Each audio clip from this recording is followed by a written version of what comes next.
അല്പസമയം ദൈവവചനത്തിന് മുമ്പിൽ നമ്മൾ എല്ലാവരും ആയിരിക്കുന്ന സമയം വളരെ പ്രാർത്ഥനയോടെ നമുക്ക് ആയിരിക്കാം.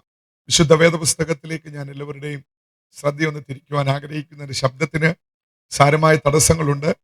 ആ ഈ ദിവസങ്ങളിലൊക്കെ പല മീറ്റിങ്ങുകളിലൊക്കെ സംസാരിച്ചതുകൊണ്ട് ശബ്ദത്തിനൊരു തടസ്സമുണ്ടെങ്കിലും ദൈവം ഇന്ന് രാത്രി നമ്മളോട് സംസാരിക്കട്ടെ, ഈ ദേശത്തോട് ഇടപെടട്ടെ എന്ന് ഞാൻ കർത്താവിൽ ആഗ്രഹിക്കുകയും പ്രാർത്ഥിക്കുകയും ചെയ്യുന്നു.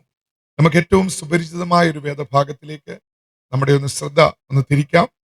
യോഹന്നാന്റെ സുവിശേഷം 20-ാം അധ്യായം അതിന്റെ 1 മുതൽ 10 വരെയുള്ള വാക്യമാണ് പ്രാരംഭമായി നമ്മൾ ഒന്ന് വായിക്കുന്നത്.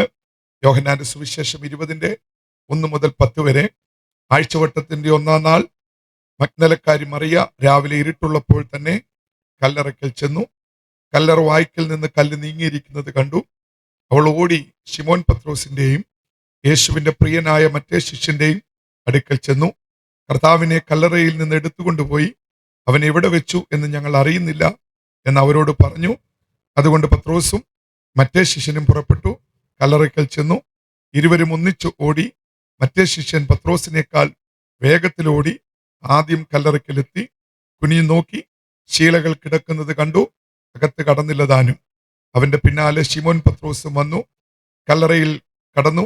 ശീലകൾ കിടക്കുന്നതും അവന്റെ തലയിൽ ചുറ്റിയിരിക്കുന്ന റൂമാൽ ശീലകളോടുകൂടെ കിടക്കാതെ വേറിട്ടൊരിടത്ത് ചുരുട്ടി വെച്ചിരിക്കുന്നതും കണ്ടു. ആദ്യം കല്ലറയ്ക്കലെത്തിയ മറ്റേ ശിഷ്യനും അപ്പോൾ അകത്ത് ചെന്ന് കണ്ട് വിശ്വസിച്ചു. അവൻ മരിച്ചവരിൽ നിന്ന് ഉയർത്തെഴുന്നേൽക്കേണ്ടവനാകുന്നു എന്നുള്ള തിരുവെഴുത്ത് അവർ അതുവരെ അറിഞ്ഞില്ല. അങ്ങനെ ശിഷ്യന്മാർ വീട്ടിലേക്ക് മടങ്ങിപ്പോയി. ഇനി നമുക്ക് ആ 11-ാമത്തെ വാക്യം ഒന്ന് ശ്രദ്ധിക്കാം. എന്നാൽ മറിയ കല്ലറയ്ക്കൽ പുറത്ത് കരഞ്ഞുകൊണ്ട് നിന്നു. കരയുന്നതിനിടയിൽ അവൾ കല്ലറയിൽ കുനിഞ്ഞ് നോക്കി. Price the Lord. നമുക്കെല്ലാവർക്കും വളരെ സുപരിചിതമായൊരു വേദഭാഗമാണ് നമ്മൾ പ്രാരംഭമായി വായിച്ചത്. പരിശുദ്ധാത്മാവ് ഇന്ന് രാത്രിയിൽ ഇവിടെ പ്രസംഗിക്കുവാൻ എൻ്റെ ഉള്ളിൽ പ്രകാശനം നൽകിയൊരു ഭാഗമാണ് ഞാൻ തെരഞ്ഞെടുത്തിരിക്കുന്നത്. അതുകൊണ്ട് വളരെ പ്രാർത്ഥനയോടെ നമുക്കെല്ലാവർക്കും തിരുസന്നിധിയിൽ ഇന്ന് രാത്രിയിൽ ആയിരിക്കാം. ഒരിക്കൽ ഒരു രാജാവ്, പ്രജാതൽപരനായ ഒരു രാജാവ് തൻ്റെ പ്രജകൾക്കെല്ലാം ഒരു സമ്മാനം കൊടുക്കുവാൻ വേണ്ടി തീരുമാനിച്ചു. രാജാവ് വലിയൊരു സ്റ്റേജ് കെട്ടിയുണ്ടാക്കി. രാജാവ് സിംഹാസനസ്ഥനായി സ്റ്റേജിന്റെ നടുവിലിരുന്നു. വലത് ഭാഗത്ത് മന്ത്രിമാരും ഇടത്ത് ഭാഗത്ത് മന്ത്രിമാരും സൈന്യാധിപൻ ഉൾപ്പെടെ പ്രമുഖ ആൾക്കാർ രാജാവിനോടുകൂടി ആ സ്റ്റേജിൽ ഉണ്ടായിരുന്നു. അദ്ദേഹം പ്രജകളെ വിളിച്ചു. ഘട്ടം ഘട്ടമായിട്ടാണ് വിളിക്കുന്നത്. എല്ലാവർക്കും ഒരുപോലെ സമ്മാനം കൊടുക്കുവാൻ തുടങ്ങിയാൽ വലിയൊരു ക്രൗഡാണ്. സമ്മാനം എന്നുള്ളത് എല്ലാവരുടെയും ഉള്ളിലുള്ള ഒരു ആഗ്രഹമാണ്. പ്രായഭേദമന്യേ എല്ലാവർക്കും ഇഷ്ടമുള്ള സാധനമാണ് ഗിഫ്റ്റ് അല്ലെങ്കിൽ സമ്മാനം എന്ന് പറയുന്നത്. അതെല്ലാവർക്കും ഇഷ്ടമാണ്. അപ്പോൾ ധാരാളം ആൾക്കാർ വരും എന്നുള്ളത് കൊണ്ട് ഘട്ടം ഘട്ടമായിട്ടാണ് സ്റ്റേജിൽ ആളുകളെ ക്ഷണിച്ചു വരുത്തി. രാജാവ് ഇരിക്കത്തേ ഉള്ളൂ. സമ്മാനം കൊടുക്കുന്നത് മന്ത്രിമാരും സൈന്യാധിപനും അങ്ങനെ പ്രമുഖരൊക്കെയാണ് കൊടുക്കുന്നത്. ഇങ്ങനെ സമ്മാനം കൊടുക്കുവാൻ വേണ്ടി സ്റ്റേജിൽ ഇങ്ങനെ തിങ്ങി ആള് നിൽക്കുക. ഒരറ്റത്തു നിന്ന് രാജാവ് കൊടുക്കുന്ന ഗിഫ്റ്റ് കിട്ടുന്നവർ പുറകോട്ട് മാറും. അടുത്ത ആൾക്കാർ മുന്നോട്ട് കയറി നിൽക്കും. അവർ മേടിച്ചവർ പുറകോട്ട് മാറും. ഇങ്ങനെ കൊടുത്തു വന്നപ്പോൾ ഒരു സ്റ്റേജിന്റെ അവസാന ഭാഗത്ത് നിന്ന് ഒരാൾ അദ്ദേഹത്തിന് നേരെ സമ്മാനം നീട്ടിയപ്പോൾ അദ്ദേഹം പറഞ്ഞു, എനിക്ക് സമ്മാനം വേണ്ട. അപ്പോൾ കൊടുത്ത മന്ത്രി പറഞ്ഞു, അങ്ങനെ പറയരുത്, രാജാവ് ഇവിടെ ഇരിപ്പുണ്ട്, രാജാവിന്റെ ഗിഫ്റ്റ് നിഷേധിക്കരുത്, അത് വളരെ തെറ്റാണ്, രാജാവ് ഇവിടെ ഉണ്ട്. ഉടനെ ആ മനുഷ്യൻ പറഞ്ഞു, എനിക്ക് സമ്മാനം വേണ്ടെന്നാ പറഞ്ഞു. അപ്പോൾ ഒച്ച ഉയർന്നു. രാജാവ് ശ്രദ്ധിച്ചു. താൻ സമ്മാനം കൊടുക്കുന്നിടത്ത് ഒച്ച ഉയർന്നു, ശബ്ദമുയരുന്നു. രാജാവ് ശ്രദ്ധിച്ചു, സൂക്ഷിച്ചു നോക്കി. അപ്പോൾ രാജാവ് വീണ്ടും അതെങ്ങനെ തടയുക, എനിക്ക് സമ്മാനം വേണ്ട. രാജാവ് സ്റ്റേജിൽ ഇരുന്നു കൊണ്ട് അവന്റെ നേരെ ചോദിച്ചു, നിനക്ക് പിന്നെ എന്താ വേണ്ടത്, എന്താ വേണം? അവൻ അവിടെ നിന്നുകൊണ്ട് ഉറക്കെ വിളിച്ചു പറഞ്ഞു, അങ്ങന്റെ വീട്ടിൽ വരെ ഒന്ന് വന്നാൽ മതി, അങ്ങന്റെ വീട്ടിൽ വരെ ഒന്ന് വന്നാൽ മതി. അത് അപ്രതീക്ഷിതമായ ഒരു ക്ഷണമായിരുന്നു. അപ്പോൾ മന്ത്രിമാർ മുഖത്തോട് മുഖം നോക്കി. രാജാവ് ഇവന്റെ വീട്ടിൽ എല്ലാവരും രാജാവിനെ കാണാനാ വരുന്നത്. രാജാവ് ഇവന്റെ വീട്ടിലോട്ട് വരണമോ? പക്ഷെ രാജാവിന്റെ ചിന്താഗതി മറിച്ചായിരുന്നു. രാജാവ് മന്ത്രിയുടെ മുഖത്ത് നോക്കിയിട്ട് പറഞ്ഞു, നീ ഇന്ന് വരെ നിന്റെ വീട്ടിലോട്ട് എന്നെ വിളിച്ചിട്ടുണ്ടോ? സൈന്യാധിപന്റെ മുഖത്തോട്ട് നോക്കിയിട്ട് ചോദിച്ചു, നീ ഇന്ന് വരെ നിന്റെ വീട്ടിലോട്ട് എന്നെ വിളിച്ചിട്ടുണ്ടോ? അവരെല്ലാവരും തലകുനിച്ചു. അവരാരും ഇതുവരെ വിളിച്ചിട്ടില്ല. എല്ലാ മന്ത്രിമാരും ആ ചോദ്യത്തിന് മുന്നിൽ സ്തബ്ധരായി. ആരും ഞങ്ങളുടെ രാജാവിനെ ഇതുവരെ വീട്ടിലോട്ട് വിളിച്ചിട്ടില്ല. രാജാവ് പറഞ്ഞു, എന്റെ പ്രജ ഒരുവൻ ആദ്യമായി എന്നെ അവന്റെ വീട്ടിലേക്ക് ക്ഷണിച്ച ഈ ക്ഷണം ഞാൻ സ്വീകരിക്കുവാൻ തീരുമാനിച്ചിരിക്കുന്നു. മന്ത്രിസഭ ഞെട്ടി, സംഘാടകർ ഞെട്ടി. കാരണം രാജാവ് ഒരു വീട്ടിലേക്ക് ചെല്ലാൻ പോകുകയാണ്, കൊട്ടാരത്തിൽ പാർക്കുന്നയാൾ. പിറ്റേ ദിവസം ഈ ചടങ്ങെല്ലാം കഴിഞ്ഞു. പിറ്റേ ദിവസം ഡിപ്പാർട്ട്മെന്റുകൾ ഉണർന്നു, മന്ത്രിമാർ ഉണർന്നു. രാജാവ് പോകുന്ന വീടല്ലേ, പരിശോധിക്കണമല്ലോ. അതങ്ങനെ പോകാൻ പറ്റുമോ? നമ്മുടെ ഈ റോഡൊക്കെ ഒന്ന് ശരിക്കും നന്നാകണമെങ്കിൽ നമ്മുടെ പ്രസിഡന്റോ പ്രധാനമന്ത്രിയോ വല്ലോ ഇതുവഴി ഒന്ന് വരുന്നെന്ന് അറിഞ്ഞാൽ മതി. കുഴിയൊക്കെ എവിടെ പോയെന്ന് നമ്മൾ ആരും അറിയത്തില്ല. ഇതുപോലെ തന്നെയാ, ഇവർ ഉണർന്ന് പ്രവർത്തിച്ചു. വഴികൾ നോക്കി, ഇവന്റെ വീട് തപ്പിച്ചെന്നു. വീട് തപ്പിച്ചെന്നപ്പോൾ വീട് ഒരു മലയുടെ മണ്ടയ്ക്കിരിക്കുക. വഴിയില്ല, റോഡ് സൗകര്യമില്ല, ഇടയ്ക്ക് തോടുണ്ട്, പാറ ഉയർന്നു നിൽക്കുന്നു. ഇവൻ വലിഞ്ഞ് ഇതിന് പുറത്തൂടെ കയറിയ വീട്ടിലോട്ട് പോകുന്നത്. ആകപ്പാട് ഒരു വല്ലാത്ത അവസ്ഥ. ഇവർ തമ്മിൽ നോക്കി, രാജാവ് എങ്ങനെ ഈ വീട്ടിൽ? രാജാവ് തീരുമാനിച്ചു കഴിഞ്ഞു, ഡേറ്റ് ഫിക്സ് ചെയ്ത് കഴിഞ്ഞു, ഞാൻ വരാൻ പോകുന്ന ദിവസം അറിയിച്ചു കഴിഞ്ഞു. ഇവർക്ക് ആകപ്പാട് വലിഞ്ഞു കയറി. മന്ത്രിമാരെല്ലാം മലയുടെ മുകളിൽ ചെന്നപ്പോൾ വീടെന്ന് പറയാനൊന്നുമില്ല. ചോർന്നൊലിക്കുന്ന ഒരു കൂര, എല്ലാം പൊട്ടിപ്പൊളിഞ്ഞു നിൽക്കുന്ന ഒരു വീട്, പരിസരമെല്ലാം വികൃതമായി കിടക്കുന്നു.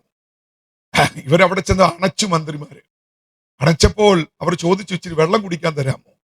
അപ്പോൾ വീട്ടിലെ ആ മനുഷ്യൻ പറഞ്ഞു, വെള്ളമില്ല, വെള്ളം അങ്ങ് താഴെ പോയി കോരിക്കൊണ്ട് വരണം. ഇവർ ആശ്ചര്യപ്പെട്ടു. എന്നാ ഞങ്ങൾക്ക് ഇരിക്കാൻ ഒരു കസേര. അദ്ദേഹം പറഞ്ഞു, ഇരിക്കാൻ ഇവിടെ കസേരയൊന്നുമില്ല, ഈ പടികയിലൊക്കെ ഇരിക്കുക നിവൃത്തിയുള്ളൂ. നീ എന്തോ ഉദ്ദേശിച്ച രാജാവിനെ വീട്ടിലോട്ട് ക്ഷണിച്ചത്? അവൻ പറഞ്ഞു, എനിക്ക് തോന്നി രാജാവിനെ വീട്ടിലോട്ട് ക്ഷണിക്കാൻ. രാജാവ് തീരുമാനിച്ചു, തിരുത്തലുണ്ടാകിയില്ല. ഗവൺമെന്റ് ഉണർന്നു. നിമിഷങ്ങൾക്കകം വഴിവെട്ടാൻ ആരംഭിച്ചു. രാജാവ് വരണ്ടേ? വഴിവെട്ടി റോഡൊരുക്കാൻ തീരുമാനിച്ചു. ആ റോഡിൽ പാലങ്ങൾ വന്നു. രണ്ടു വശവും വെട്ടി ഒതുക്കി, ക്രൈസ്തലോ ഭംഗിയുള്ളതാക്കി മാറ്റി. പാലങ്ങൾ വന്നു എന്ന് പറഞ്ഞാൽ കടക്കണമല്ലോ അക്കരെ. പാറകൾ ഇടിച്ചു, പൊങ്ങി നിൽക്കുന്നതൊക്കെ വെട്ടിത്താഴ്ത്തി മേളിൽ വഴി ചെന്നു. മേളിൽ ചെന്നു. മേളിൽ ചെന്നപ്പോൾ വീടിന്റെ പരുവം ഞാൻ മുമ്പേ ഓർപ്പിച്ചതുപോലെ, വീട് പുതുക്കിപ്പണിയണം, വീട് പണിയണം. പുതുക്കിപ്പണിയാൻ പറ്റത്തില്ല, ഒന്നുമില്ല. നിമിഷങ്ങൾക്കുള്ളിൽ ഗവൺമെന്റിന്റെ ചെലവിൽ ഒരു വീട് അവിടെ ഉയർന്നു. കാരണം ആര് വരാൻ പോകുകയാ? രാജാവ് വരാൻ പോകുകയാ. കുടിവെള്ളത്തിന് രാജാവിന് ദാഹിച്ചാലോ ഉടനെ മുറ്റത്തൊരു കിണർ കുഴിക്കപ്പെട്ടു. കാരണം ഗവൺമെന്റ് അല്ലേ, മിനിറ്റിനുള്ളിൽ നടക്കും. തീർന്നില്ല പ്രിയമുള്ളവരെ. രാജാവിന് ഇരിക്കുവാൻ യോഗ്യമായ കസേര വേണമെങ്കിലോ വീടിനകത്ത് ഫർണിച്ചറുകൾ സ്ഥാപിക്കപ്പെട്ടു, സജ്ജീകരണങ്ങളെല്ലാം ഉണ്ടാക്കി. രാജാവിനെ ക്ഷണിക്കുന്ന വീട്ടിലെ അതിഥികളുടെ വസ്ത്രം വളരെ മോശമാ, ഒന്നുമില്ല. നിമിഷങ്ങൾക്കുള്ളിൽ വസ്ത്രങ്ങൾ കൊടുക്കപ്പെട്ടു. രാജാവിന് വെള്ളം കൊടുക്കാൻ നല്ലൊരു ഗ്ലാസ് ഇല്ല. പാത്രങ്ങൾ ഷെൽഫിൽ നിറഞ്ഞു. എന്റെ പ്രിയമുള്ളവരെ, ആ വീടിന്റെ സ്ഥിതി അങ്ങ് മാറി. സ്ഥിതി മാറി. രാജാവ് വീട്ടിലേക്ക് വരുന്ന ദിവസമെത്തി. രാജാവ് യാത്ര ആരംഭിച്ചപ്പോൾ തന്നെ സംസാരിച്ചു, എന്ത് മനോഹരമായിരിക്കുന്നു, നല്ല വഴി, ഓ ഇത്രയും നല്ല സൗകര്യമാണോ എന്റെ പ്രജയ്ക്ക്? മുകളിൽ ചെന്ന് വീട് കണ്ടപ്പോൾ മലയുടെ മുകളിൽ വളരെ ഭംഗിയായ സെറ്റ് കെട്ടിയുണ്ടാക്കിയ ഒരു വീട്, ഫർണിച്ചറുകൾ, പ്ലേറ്റുകൾ, നല്ല വസ്ത്രം ധരിച്ച പ്രജ, എല്ലാം രാജാവിന് ഇഷ്ടപ്പെട്ടു. രാജാവ് അവിടെയുള്ള കസേരയിൽ ഇരുന്നതിന് ശേഷം ഈ പ്രജയോട് ചോദിച്ചു, വീട്ടുകാരനോട് ചോദിച്ചു, നീ എങ്ങനെ ഇത്രയും സൗകര്യങ്ങളൊക്കെ നേടി? ഞാൻ വിചാരിച്ചതിലും ഭയങ്കരമാണല്ലോ നിന്റെ ജീവിതം, കൊള്ളാം, എനിക്ക് ഇഷ്ടപ്പെട്ടു. അവൻ അങ്ങോട്ട് ഓടിച്ചെന്ന് ആ രാജാവിന്റെ കാലിലേക്ക് കവിണ്ണു വീണ് പൊട്ടിക്കരഞ്ഞുകൊണ്ട് അവനൊരു പറച്ചിൽ പറഞ്ഞു, രാജാവേ, നീ എന്റെ വീട്ടിൽ വരാൻ തീരുമാനിച്ചപ്പോൾ ഉണ്ടായ വ്യത്യാസങ്ങളാണ് ഈ കാണുന്നതെല്ലാം. നീ എന്റെ വീട്ടിൽ വരാൻ തീരുമാനിച്ചപ്പോൾ ഉണ്ടായ വ്യത്യാസങ്ങൾ മാത്രമാണ് ഈ കാണുന്നത്. ഇതൊന്നും എന്റെ മിടുക്കോ കഴിവോ അല്ല. അങ്ങ് ഡേറ്റ് ഫിക്സ് ചെയ്തപ്പോൾ എന്റെ അവസ്ഥയ്ക്ക് വ്യത്യാസം ഉണ്ടായി. അവനെന്ത് ബുദ്ധിമാനാ. സമ്മാനത്തിനകത്ത് എന്തോ കാണും, ഇച്ചിരി എന്തെങ്കിലും ഒക്കെ കാണും. പക്ഷെ അവന്റെ ബുദ്ധി ഉണർന്നു. അവൻ പറഞ്ഞു, രാജാവ് വന്നാൽ അവസ്ഥയ്ക്ക് വ്യത്യാസം ഉണ്ടാകും. പ്രിയമുള്ളവരെ, പ്രാചീന കാലത്ത് എവിടെയോ നടന്ന ഒരു സംഭവമായിട്ടാണ് ഈ സംഭവം ഞാൻ ഗ്രഹിച്ചത്, മനസ്സിലാക്കിയത്. പക്ഷെ അതിനകത്ത് ഒത്തിരി അർത്ഥങ്ങളുണ്ട്. ഇന്നത്തെ നമ്മുടെ ജീവിതത്തിന്റെ ഏറ്റവും വലിയ പ്രത്യേകത സ്ഥിരത നഷ്ടപ്പെട്ട ഒരു ജീവിതമാണ്. അസ്ഥിരതയാണ് ഇന്നത്തെ സമൂഹത്തിന്റെ അവസ്ഥ. എവിടെയാ സ്ഥിരതയുള്ളത്? എവിടെയാ സ്ഥിരതയുള്ളത്? അതിൽ നമുക്ക് സ്റ്റെബിലിറ്റി നഷ്ടപ്പെട്ട ഒരു സമൂഹമാണ്. എങ്ങും സ്റ്റെബിലിറ്റിയിൽ നിന്ന് തല ഉയർത്തി നോക്കിയാൽ സാമ്പത്തിക മേഖലകൾ തകർന്ന് തരിപ്പണമാകുകയല്ലേ. ജോലി ലഭിക്കുന്നവരെക്കാൾ ജോലി നഷ്ടപ്പെടുന്നവരുടെ എണ്ണം ഇന്ന് വർദ്ധിച്ചുകൊണ്ടിരിക്കുക. പണ്ടൊക്കെ നമ്മൾ പട്ടണങ്ങളിലൊക്കെ ഇറങ്ങി നോക്കിയാൽ അറിയാം, പണ്ടൊക്കെ പുതിയ കടകൾ, ബിസിനസ്സുകൾ തുടങ്ങുന്ന വാർത്തകളാ. എന്നാൽ ഇന്ന് പലതും പൂട്ടുന്ന വാർത്തകളാ നമ്മൾ കേൾക്കുന്നത്. തുടങ്ങിയതിനേക്കാൾ വേഗതയിൽ ഇന്ന് സ്ഥാപനങ്ങൾ അടച്ചുപൂട്ടിക്കൊണ്ടിരിക്കുക. മനുഷ്യന് നിവൃത്തിയില്ല, ബിസിനസ്സുകൾ തകരുന്നു, ജോലികൾ നഷ്ടപ്പെടുന്നു, ആരോഗ്യ മേഖലകൾ തകർന്ന് തരിപ്പണമായി. ഇല്ലേ? ആരോഗ്യ മേഖലയിൽ എന്താ ഇന്നൊരു സ്ഥിരത? ഇന്ന് കേൾക്കുന്ന പല രോഗങ്ങളും ഡോക്ടർമാർ പോലും ആദ്യമായിട്ട് കേൾക്കുന്ന രോഗങ്ങളാ. എന്നിട്ട് വിധിക്കും 1000 ഒരാൾക്ക് വരുന്ന രോഗം, 10,000 ഒരാൾക്ക് വരുന്ന രോഗം, ആഫ്രിക്കയിലെങ്ങാണ്ട് കേട്ടിട്ടുള്ള ഒരു രോഗം, ചൈനയിൽ ഉണ്ടായിരുന്ന ഒരു രോഗം. എന്തോ പോക്കായി പോകുന്നത്. Price the Lord. മാരക രോഗങ്ങൾ ഇന്ന് നമ്മുടെ സമൂഹത്തെ തകർത്തെറിയുകയല്ലേ. എന്താ അതിലും ഭയങ്കരമാ ചികിത്സാ ചെലവ്. രോഗം വരുന്നതിനേക്കാൾ മനുഷ്യനെ ഇന്ന് ഭയപ്പെടുത്തുന്നത് രോഗം വന്നതിന് ശേഷമുള്ള ചികിത്സാ ചെലവാ. തമാശക്കോ മറ്റോ ആരോ അടുത്ത സമയത്ത് പറയുന്നത് ഞാൻ കേട്ടു, ഹോസ്പിറ്റലിലേക്ക് ഡോക്ടറെ ഒക്കെ കാണാൻ പോകുമ്പോൾ വീടിന്റെ ആധാരം കൂടി ഒന്ന് ചുരുട്ടി കയ്യിൽ പിടിച്ചു പോകുന്നത് നല്ലതാ, ഇറങ്ങിപ്പോരണമെങ്കിൽ അത്രയ്ക്ക് ഭീകരമാ ചെലവ്. ഇതൊരു സത്യമാ പ്രിയമുള്ളവരെ.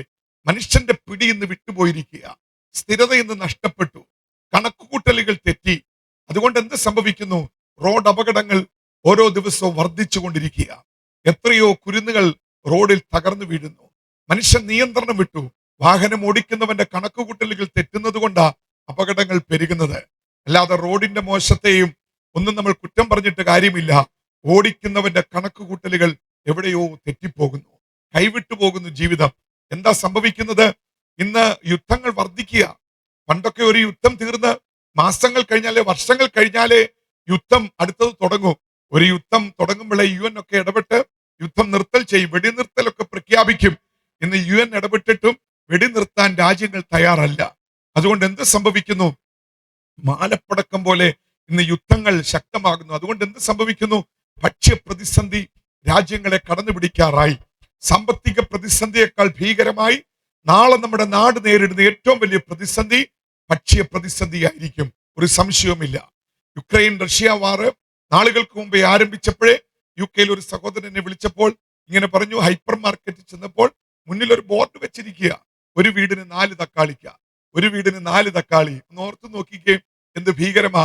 നമ്മൾ കടയിലൊക്കെ ചെന്നാൽ സുലഭമായി കിട്ടുന്നത് കൊണ്ട് ധാരാളം മേടിക്കുന്നതിന് ഒരു വീടിന് 4, 5 എടുത്താൽ ഈ 4 പിടിച്ചു മേടിച്ചു വെക്കും, കൊടുക്കത്തില്ല. അത്രയ്ക്ക് അസ്ഥിരത ഭക്ഷ്യമേഖലയിൽ നേരിടാൻ തുടങ്ങി. നമ്മൾ വിചാരിക്കുന്നത് പോലെ അത്ര ഈസിയല്ല. ഇന്ന് കടകളിൽ ചെന്നാൽ നമുക്ക് ഇഷ്ടമുള്ളത് നമ്മൾ പറക്കിയെടുക്കും. നാളെ നമ്മൾ കടയിൽ ചെന്നാൽ അവർ തരുന്നത് നമുക്ക് ഇഷ്ടമുള്ളതല്ല, കിട്ടുന്നത് മേടിച്ചുകൊണ്ട് പോകേണ്ടുന്ന വിധത്തിൽ ഒരു ഭക്ഷ്യ പ്രതിസന്ധിയിലേക്ക് നമ്മുടെ നാട് കുതിച്ചു മുന്നേറുക. എല്ലാ മേഖലകളിലും ഇന്ന് കൈവിടപ്പെട്ടു. അതുകൊണ്ട് എന്ത് സംഭവിക്കുന്നു? റോഡ് അപകടങ്ങൾ വർദ്ധിക്കുന്നു. മയക്കുമരുന്നിന്റെയും മദ്യത്തിന്റെയും ഉപയോഗം ഇന്ന് മനുഷ്യന്റെ ഇടയിൽ സുലഭമായി കൊണ്ടിരിക്കുന്നു. ചില നാളുകൾക്ക് മുമ്പ് കൊച്ചി കസ്റ്റംസ് പിടിച്ച് 25,000 കോടി രൂപയുടെ മയക്കുമരുന്ന്. 25,000 കോടി. സ്വർണ്ണ ബിസ്ക്കറ്റിന്റെയോ അല്ലെങ്കിൽ സ്വർണ്ണക്കടയുടെയോ അല്ലെങ്കിൽ റിയൽ എസ്റ്റേറ്റ് ബിസിനസിന്റെയോ അല്ലെങ്കിൽ ടെക്സ്റ്റൈൽ ഷോപ്പ് തുടങ്ങുന്ന മുടക്കുമുതലല്ല. അതിനൊന്നും ഇത്രയും വേണ്ട. ഒരു സൂപ്പർ മാർക്കറ്റോ ഒരു ടെക്സ്റ്റൈൽ ഷോപ്പോ ഒന്നും തുടക്കാൻ 25,000 കോടിയുടെ ഒന്നും ആവശ്യമില്ല. കേവലം കസ്റ്റംസ് പിടിച്ചെടുത്ത ഒരു മയക്കുമരുന്ന് വേട്ടയോട് കിട്ടിയ അതിന്റെ തുകയാ 25,000 കോടി. എത്ര 25,000 കോടി മറിഞ്ഞതിന് ശേഷമായിരിക്കും ഒരെണ്ണം പിടിക്കപ്പെട്ടത്. എന്തിനാ? നമ്മുടെയൊക്കെ കൊച്ചു ഗ്രാമങ്ങളിലെ സ്കൂളുകളിലും കോളേജുകളിലും പഠിക്കുന്ന ബുദ്ധി ഉറയ്ക്കാത്ത കുരുന്നുകളുടെ ബ്രെയിനെ അല്ലെങ്കിൽ ബുദ്ധിമണ്ഡലത്തെ തകർത്ത് കളയുവാൻ, അവരെ ഇല്ലായ്മ ചെയ്യുവാൻ ലക്ഷ്യമിട്ടുകൊണ്ട് ഇറക്കുമതി ചെയ്ത മാഫിയയുടെ പദ്ധതിയാ മയക്കുമരുന്ന്. ഇന്നത്തെ യുവതലമുറയെ ഈ മയക്കുമരുന്ന് അമ്മാനമാടി കഴിഞ്ഞു, തകർത്തെറിഞ്ഞു കഴിഞ്ഞു. അതുകൊണ്ട് എല്ലാ മേഖലകളിലും കണക്കുകൂട്ടലുകൾ തെറ്റി. ഞാൻ പറഞ്ഞതുപോലെ ആത്മഹത്യകൾ പെരുകുന്നു, കൊലപാതകങ്ങൾ വർദ്ധിക്കുന്നു, കവർച്ചകൾ വർദ്ധിക്കുന്നു, പിടിച്ചുപറിക്കുന്ന അവസ്ഥകൾ വർദ്ധിക്കുന്നു. എല്ലാ മേഖലകളിലും മനുഷ്യന്റെ കണക്കുകൂട്ടലുകൾ ഇന്ന് തെറ്റിപ്പോയ ഒരു വല്ലാത്ത കാലഘട്ടത്തിൽ ഞാനും നിങ്ങളും എത്തിയിരിക്കുന്നു. ആരോഗ്യ മേഖലയിൽ പതറിപ്പോകുന്ന ഒരു സമൂഹമായി നമ്മുടെ സമൂഹം ഇന്ന് മാറിക്കഴിഞ്ഞു. വളരെ ഗൗരവത്തോടെ നമ്മൾ കാണണം, വളരെ ഗൗരവത്തോടെ കാണണം. ഞാൻ വിശ്വസിക്കുന്നു ഇന്ന് രാത്രിയിൽ ഈ കൺവെൻഷൻ ഒരു പ്രസക്തിയുണ്ട്. കാരണം നാടിനാവശ്യം സുവിശേഷത്തിൽ കൂടിയുള്ള ഒരു വിടുതൽ ആണ്. Price the Lord. അത് നമ്മൾ തിരിച്ചറിയുന്നു. ചില നാളുകൾക്ക് മുമ്പ് ഇടുക്കിയിൽ ഒരു ഗ്രാമത്തിൽ ഞാൻ പ്രസംഗിക്കാൻ ചെന്നപ്പോൾ അവിടെയുള്ള പാസ്റ്ററിനോട് പറഞ്ഞു, ഗിന്നസ് ബുക്കിൽ ഈ സ്ഥലത്തിന്റെ പേരുണ്ട്. ഗിന്നസ് ബുക്കിൽ ഈ സ്ഥലത്തിന്റെ പേരുണ്ട്. ഞാൻ അത്ഭുതപ്പെട്ടു പോയി. കുറച്ച് തേയിലത്തോട്ടങ്ങളും അരുവികളും ഭംഗിയുള്ള സ്ഥലമാണ്. പക്ഷെ ഗിന്നസ് ബുക്കിൽ കയറത്തക്കവണ്ണം ഒന്നും അവിടെ ഇല്ല. ഗിന്നസ് ബുക്ക് അറിയാം, വേൾഡ് ബുക്ക് ഓഫ് റെക്കോർഡ്സ്, റെക്കോർഡുകൾ മാത്രം രേഖപ്പെടുത്തിയിരിക്കുന്ന പുസ്തകം, അതാണ് ഗിന്നസ് ബുക്ക്. നമുക്കറിയാം. ഞാൻ ചോദിച്ചു, അത്ഭുതത്തോടെ അദ്ദേഹത്തിന്റെ മുഖത്തോട്ട് നോക്കിയപ്പോൾ അദ്ദേഹം പറയുക, ഈ ലോകത്തിൽ, ഈ ഭൂമിയിൽ ഏറ്റവും കൂടുതൽ ആൾക്കാർ ആത്മഹത്യ ചെയ്യുന്നത് ഈ ഗ്രാമത്തിലാണ്. ഏറ്റവും കൂടുതൽ ആൾക്കാർ. അപ്പോൾ അതിനകത്ത് റെക്കോർഡ് ഇട്ടു. റെക്കോർഡ് ഇട്ടപ്പോൾ ഗിന്നസ് ബുക്കിൽ എഴുതി, ലോകത്തിൽ ഏറ്റവും അധികം ആൾക്കാർ ആത്മഹത്യ ചെയ്യുന്ന ഗ്രാമം ഈ ഗ്രാമമാണ്. അദ്ദേഹം വിരൽ ചൂണ്ടി. ആ വീട്ടിൽ 5 പേർ, ഈ വീട്ടിൽ 3 പേർ, ഈ വീട്ടിൽ 2 പേർ, ഞാൻ പ്രസംഗിക്കുന്ന വീടിന് 3 മുറിയിലായി 4 പേർ ആത്മഹത്യ ചെയ്ത വീടുകളാണ്. അതുകൊണ്ട് റെക്കോർഡായി. ലോകത്തിൽ ഒരു സ്ഥലം ഇങ്ങനെ വേറെ ഇല്ല. ലോകത്തിൽ, പ്രൈസ് ദി ലോർഡ്, എവിടെ? നമ്മുടെ കൊച്ചു കേരളത്തിലെ ഒരു കൊച്ചു ഗ്രാമത്തിൽ കൈവിടപ്പെട്ടു പോയ, കണക്കുകൂട്ടൽ തെറ്റിപ്പോയ ഒരു സമൂഹം, സ്റ്റെബിലിറ്റി നഷ്ടപ്പെട്ട ഒരു സമൂഹം. ഈ സമൂഹത്തിന് നിശ്ചയമായും ഒരു പരിവർത്തനം, ഒരു ട്രാൻസ്ഫോർമേഷൻ ഉണ്ടായേ മതിയാകത്തുള്ളൂ. രാഷ്ട്രീയ നേതാക്കന്മാർ മാറി മാറി പ്രസംഗിച്ചിട്ടും നമ്മുടെ സമൂഹത്തിന് ഒരു ട്രാൻസ്ഫോർമേഷൻ ഉണ്ടാകുന്നില്ല. മത നേതാക്കന്മാർ മാറി മാറി പലതും പറഞ്ഞിട്ടും, സാംസ്കാരിക നേതാക്കന്മാർ, മദ്യത്തെ എതിർക്കുന്ന മദ്യവർജന പ്രസ്ഥാനക്കാർ മാറി മാറി പ്രസംഗിച്ചിട്ടും നമ്മുടെ സമൂഹത്തിന് ഒരു വ്യത്യാസം, ഒരു ട്രാൻസ്ഫോർമേഷൻ ഉണ്ടാകുന്നില്ല. എന്നാൽ ഒരു ട്രാൻസ്ഫോർമേഷൻ ഇവിടെ ആര് വിചാരിച്ചിട്ടും ഉണ്ടാകാതിരിക്കുമ്പോൾ, ഇന്ന് രാത്രിയിലും അത്ഭുതങ്ങളിൽ കൂടി ചില പരിവർത്തനങ്ങൾ വരുത്തുവാൻ കഴിയുന്ന ഒരുവനുണ്ടെങ്കിൽ അവന്റെ പേരാ യേശു ക്രിസ്തു. ഹല്ലേലൂയ. മദ്യവർജന പ്രസ്ഥാനത്തിന്റെ പ്രസംഗത്തിന്റെ മുന്നിൽ എത്ര പേർ മദ്യപാനം നിർത്തിയിട്ടുണ്ട്? മയക്കുമരുന്നിന് അടിമപ്പെട്ട എത്ര പേർ ഉപദേശം കേട്ട് മയക്കുമരുന്ന് നിർത്തിയിട്ടുണ്ട്? എന്നാൽ ഇന്ന് രാത്രി സ്വർഗം ഇടപെട്ടാൽ അത്ഭുതങ്ങൾ നടക്കാത്ത സ്ഥലമില്ല. ഈ ശബ്ദം മുഴങ്ങുന്ന പരിധിയിൽ നമ്മൾ പ്രസംഗിക്കുന്ന ദൈവത്തിന്റെ വചനം ചിലരെ പരിവർത്തനത്തിലേക്ക് നയിക്കുന്ന ഒരു രാത്രിയായി തീരുവാൻ ചേർന്നെല്ലാവരും കർത്താവിനെ ഒന്ന് സ്തുതിച്ചാട്ടെ. ഹല്ലേലൂയ. ഓ ഹല്ലേലൂയ, ഹല്ലേലൂയ. വേദപുസ്തകത്തിലെ ഏറ്റവും പ്രസിദ്ധമായ ഒരു സ്ഥലമാണ് ഗലീല കടൽ എന്ന് പറയുന്ന ഒരു സ്ഥലം. നമുക്കെല്ലാവർക്കും അറിയാം. ഗലീല കടലിന് വളരെ പ്രാധാന്യമുണ്ട് ബൈബിൾ ജോഗ്രഫിയിൽ. ഗലീല കടൽ, അതിന് പല പേരുകളുണ്ട്. ഗനസരേത്ത് തടാകം, തിബിരിയാസ് കടൽ എന്നൊക്കെ ആ കടലിനെ വിളിക്കുന്നുണ്ട്. ഈ ഗലീല കടലിനെ ചുറ്റി പല പട്ടണങ്ങളുണ്ട്. അതിലൊരു പ്രധാന പട്ടണത്തിന്റെ പേരാണ് മഗ്നല എന്നുള്ള സ്ഥലം. അത് സ്ത്രീയുടെ പേരല്ല, ആ സ്ഥലത്തിന്റെ പേരാ മഗ്നല എന്ന് പറയുന്ന ഒരു സിറ്റി. ആ പട്ടണത്തിൽ ജനിച്ചു വളർത്തപ്പെട്ട ഒരു സ്ത്രീ. അവളെ സംബന്ധിച്ചിടത്തോളം സമൃദ്ധിയുള്ള ഒരു വളർച്ചയായിരുന്നു, ജീവിതമായിരുന്നു. ഈ സിറ്റി ഒരു ഹാർബർ സിറ്റി ആയിരുന്നു. എന്ന് പറഞ്ഞാൽ പ്രധാന വരുമാനം മീൻപിടുത്തമാണ് ആ പട്ടണത്തിൽ നിന്നുള്ളത്. അതിനെ കയറ്റുമതി ചെയ്യും, വിപണനം നടത്തും. അതുകൊണ്ടൊരു കടൽ തീര സിറ്റി, ഹാർബർ സിറ്റി അവിടെ ഉണ്ടായിരുന്നു. അവിടെയുള്ള ഏറ്റവും പ്രധാനപ്പെട്ട രണ്ടാമത്തെ ബിസിനസ് ടെക്സ്റ്റൈൽ ബിസിനസ് ആയിരുന്നു, തുണികളുടെ ബിസിനസ്. ഏറ്റവും അധികം ജനം ഇഷ്ടപ്പെടുന്ന ഒരു ബിസിനസ്സാണ് ടെക്സ്റ്റൈൽ എന്ന് പറഞ്ഞാൽ. തുണിക്കട ഇഷ്ടമില്ലാത്തവരാരാ? വളരെ ചുരുക്കമാണ്. നമ്മളെ പോലെ ചില സഹോദരന്മാർ ചിലപ്പോൾ മുഖം തിരിച്ചാലും, ഒരൊറ്റ സഹോദരിമാരും തുണിക്കടയുടെ മുന്നിൽ മുഖം തിരിക്കത്തില്ല. അവരകത്തോട്ട് നോക്കത്തേ ഉള്ളൂ. ഫീസലോ, നമുക്കും അത് വേണ്ടെന്നല്ല, നമുക്കും അത് ഇഷ്ടമുള്ള കാര്യമാണ്. ഏറ്റവും നല്ലൊരു ബിസിനസ്സാണ്. അത് എത്ര പഴകിയാലും കുഴപ്പമില്ല. അടുത്ത വർഷം ഡിസ്കൗണ്ട് ഇട്ട് കൊടുത്താലും സാധനം പൊക്കോളും. ചീഞ്ഞു പോകുന്നതല്ലാത്തത് കൊണ്ട് എന്നും നിലനിൽക്കുന്ന ഒരു ബിസിനസ്സാണ്. ഈ പട്ടണത്തിൽ ഒരു പ്രധാന ബിസിനസ് ടെക്സ്റ്റൈൽ ബിസിനസ് ആയിരുന്നു. വളരെ പ്രസിദ്ധമായ ഒരു സിറ്റി ആയിരുന്നു. ആ പട്ടണത്തിൽ ജനിച്ചു വളർത്തപ്പെട്ട ഒരു സ്ത്രീയാണ് മേരി, അല്ലെങ്കിൽ മറിയ എന്ന പേരിനാൽ അറിയപ്പെടുന്ന ഒരു സ്ത്രീ. ഈ സിറ്റിയുടെ മഗ്നല എന്ന് പറയുന്ന പട്ടണത്തിന്റെ അർത്ഥം, മഗ്നല എന്ന പദത്തിന്റെ അർത്ഥം ഉയർത്തപ്പെട്ടത്, ശ്രേഷ്ഠമായത്, രാജകീയമായത്, പ്രൗഢിയുള്ളത് നോക്കിയ മഗ്നല എന്നുള്ള പദത്തിന്റെ അർത്ഥം. ഏറ്റവും രാജകീയ, പ്രൗഢിയുള്ളത്, ഉയർത്തപ്പെട്ടത്, ശ്രേഷ്ഠമായത് എന്നൊക്കെയാണ് ഈ പട്ടണത്തിന്റെ പേരിന്റെ അർത്ഥം, മഗ്നല. എന്നാൽ ഇവിടെ ജനിച്ചു വളർത്തപ്പെട്ട ഈ സ്ത്രീയെ സംബന്ധിച്ചിടത്തോളം, അവൾ സ്വന്തമായി ബിസിനസ് ഉണ്ടായിരുന്നു, വരുമാന മാർഗം ഉണ്ടായിരുന്നു, ധനാഠ്യയായ ഒരു പെൺകുട്ടിയായിരുന്നു. അവളുടെ കുടുംബ പാരമ്പര്യമോ സ്വന്തമായി അവൾ ബിസിനസ് ചെയ്യുന്നവളോ ആയിരുന്നു. പക്ഷെ കാലക്രമേണ ഇവളുടെ ജീവിതത്തിൽ നേരിട്ട പ്രതിസന്ധികൾ നിമിത്തം ഇവളുടെ സൗഭാഗ്യങ്ങളും നന്മകളും എല്ലാം നഷ്ടപ്പെട്ടു പോയി. വരുമാന മാർഗങ്ങളും വഴികളും അടഞ്ഞുപോയി. സാധാരണ കുടുംബത്തിൽ ജനിച്ചു വളർത്തപ്പെട്ട ഒരു സ്ത്രീ ആയിരുന്നെങ്കിലും ഇവളുടെ ജീവിതം വഴിതെറ്റിപ്പോയത് നിമിത്തം ഇവൾ ആ പട്ടണത്തിലെ കുപ്രസിദ്ധയായ ഒരു സ്ത്രീയായി മാറി. കുപ്രസിദ്ധയായതുകൊണ്ട് അവൾ പിന്നെ അറിയപ്പെട്ടത് ദേശത്തിന്റെ പേര് ചേർത്ത എന്താ? മഗ്നല മറിയ. സാധാരണ പ്രസിദ്ധരുണ്ട്, ദേശപ്പേരിനാൽ അറിയപ്പെടുന്നത്. രണ്ടാമത്തെ കൂട്ടർ കുപ്രസിദ്ധരാ. പ്രമുഖരായ മന്ത്രിമാർ, രാഷ്ട്രീയ നേതാക്കന്മാരൊക്കെ സ്വന്തം ദേശത്തിന്റെ പേര് ചേർത്ത് അറിയപ്പെടും.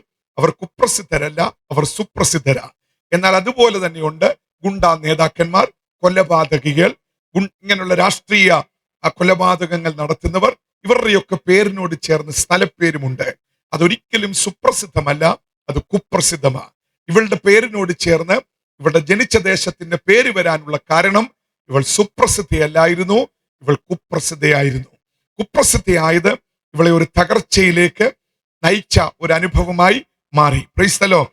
വേദപുസ്തകത്തിൽ പ്രധാനമായും നമുക്ക് 5-6 മറിയമാരെ കാണാം. പുതിയ നിയമത്തിൽ പ്രധാനമായും 6 മറിയമാരെ കാണാം. മറിയ എന്നുള്ള പേര് വേദപുസ്തക കാലഘട്ടത്തിലെ പ്രസിദ്ധമായ ഒരു പേരായിരുന്നു. അതുകൊണ്ട് ഒരു വീട്ടിൽ പെൺകുട്ടികൾ ഉണ്ടായാൽ ഒരു കൊച്ചിനെങ്കിലും മറിയ എന്നുള്ള പേരിടും. അതാണ് ആ പേരിന്റെ ഒരു പ്രത്യേകത. ഞാൻ ജനിച്ച സമയത്ത് പ്രസിദ്ധമായ പേരുകളിൽ ഒന്നാണ് എനിക്ക് വീണത്. ഇന്നാരും എന്റെ പേരൊന്നും കുഞ്ഞുങ്ങൾക്ക് ഇടത്തില്ല. Praise the Lord. അന്ന് ഷിബു, ബിജു, റെജി, സജി ഇതൊക്കെയായിരുന്നു പ്രസിദ്ധമായ പേര്. ഇന്നാരെങ്കിലും അത് ഇടുമോ? Price the Lord. ഇന്നത്തെ പേരൊന്നും നമ്മുടെ വായിൽ ഒതുങ്ങത്തില്ലെങ്കിലും പഴയ പേരൊന്നും ആരും ഇടത്തില്ല. ഒരു കാര്യം, അത് യാഥാർത്ഥ്യം തന്നെയാണ്. Price the Lord. അന്നത്തെ കാലഘട്ടത്തിൽ മറിയ എന്നുള്ള പേര് ഏറ്റവും പ്രിയമുള്ളതും സുപ്രസിദ്ധവുമായിരുന്നത് കൊണ്ട് ഒരു മകൾക്കെങ്കിലും മറിയ എന്നുള്ള പേരിടുന്നതിൽ എന്റെ അറിവിൽ ഒരു വീട്ടിൽ തന്നെ 2 മറിയമാരൊക്കെ ഉണ്ടായിരുന്ന ഒരു കാലഘട്ടമായിരുന്നു. ജനത്തിന് പ്രിയമുള്ള ഒരു പേരായിരുന്നു. വേദപുസ്തകത്തിലെ പ്രസിദ്ധ മറിയമാരെ നമുക്കറിയാം. പ്രസിദ്ധരായ മറിയമാർ: ഒന്ന് യേശുവിന്റെ അമ്മ മറിയ, 2 ലാസറിന്റെ സഹോദരി മറിയ, യാക്കോബിന്റെയും യോഹന്നാന്റെയും അമ്മ മറിയ, മർക്കോസിന്റെ അമ്മയായ മറിയ, മഗ്നല മറിയ, ക്ലയോഭാവിന്റെ ഭാര്യയായ മറിയ. ഇവരൊക്കെ പ്രസിദ്ധരായ മറിയമാരായിരുന്നു, പ്രസിദ്ധരായിരുന്നു. എന്നാൽ ഈ 6 മറിയമാരിൽ ഏറ്റവും കുപ്രസിദ്ധിയായ ഒരുവളായിരുന്നു നമ്മൾ ഇവിടെ വായിച്ച വേദഭാഗത്തിലെ പ്രധാന കഥാപാത്രമായ മഗ്നല മറിയ. മറ്റവരൊക്കെ സുപ്രസിദ്ധരാണ്, പക്ഷെ ഇവൾ കുപ്രസിദ്ധയായിരുന്നു.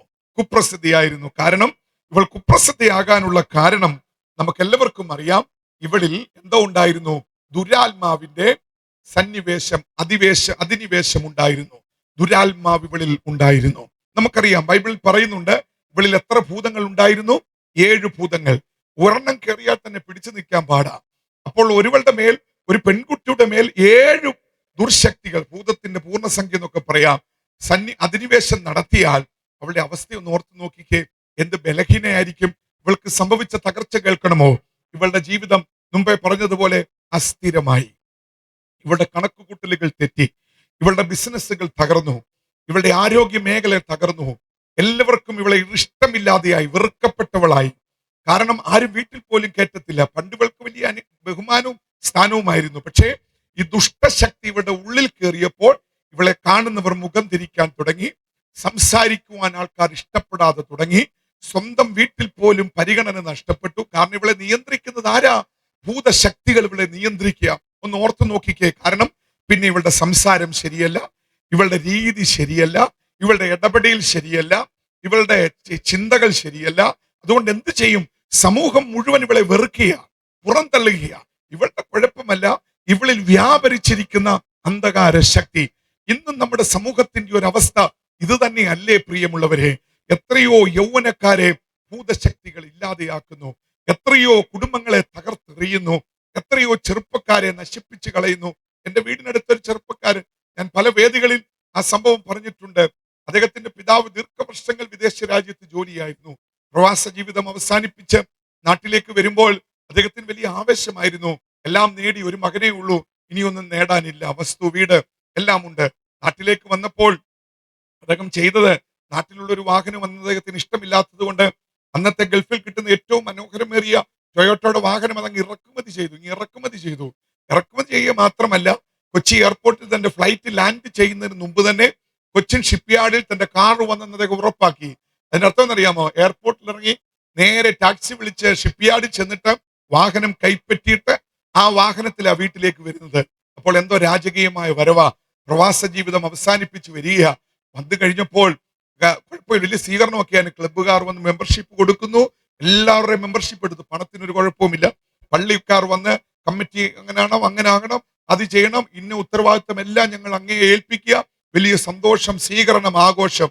അദ്ദേഹം തന്റെ ഭാര്യയോട് പറഞ്ഞെന്നാ പറയുന്നത്, എടി ഇങ്ങനെയൊക്കെ ആയിരുന്നെങ്കിൽ ഇച്ചിരി നേരത്തെ വരേണ്ടിയായിരുന്നു, ഇത്രയും ജനം നമ്മളെ ബഹുമാനിക്കുമെങ്കിൽ ഇച്ചിരൂടെ നേരത്തെ വരേണ്ടിയായിരുന്നു, എന്നൊക്കെ അദ്ദേഹം വീട്ടിലൊരു വിഷമം പോലെയൊക്കെ പറഞ്ഞു. പക്ഷെ വന്നതിന്റെ 3-ാം ദിവസം അദ്ദേഹം അറിഞ്ഞത് തന്റെ ഏക മകൻ മയക്കുമരുന്നിനടിമയാ.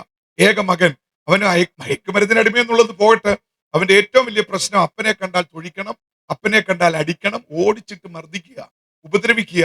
പിശാചല്ലേ അവന്റെ ഉള്ളിൽ. Price the Lord. ഈ മറിയുടെ പോലെ ഭൂതമല്ലേ ഉള്ളിൽ കിടക്കുന്നത്. അവന്റെ ബുദ്ധിയെ ദുഷ്ടശക്തികൾ കവർന്നെടുത്തില്ലേ.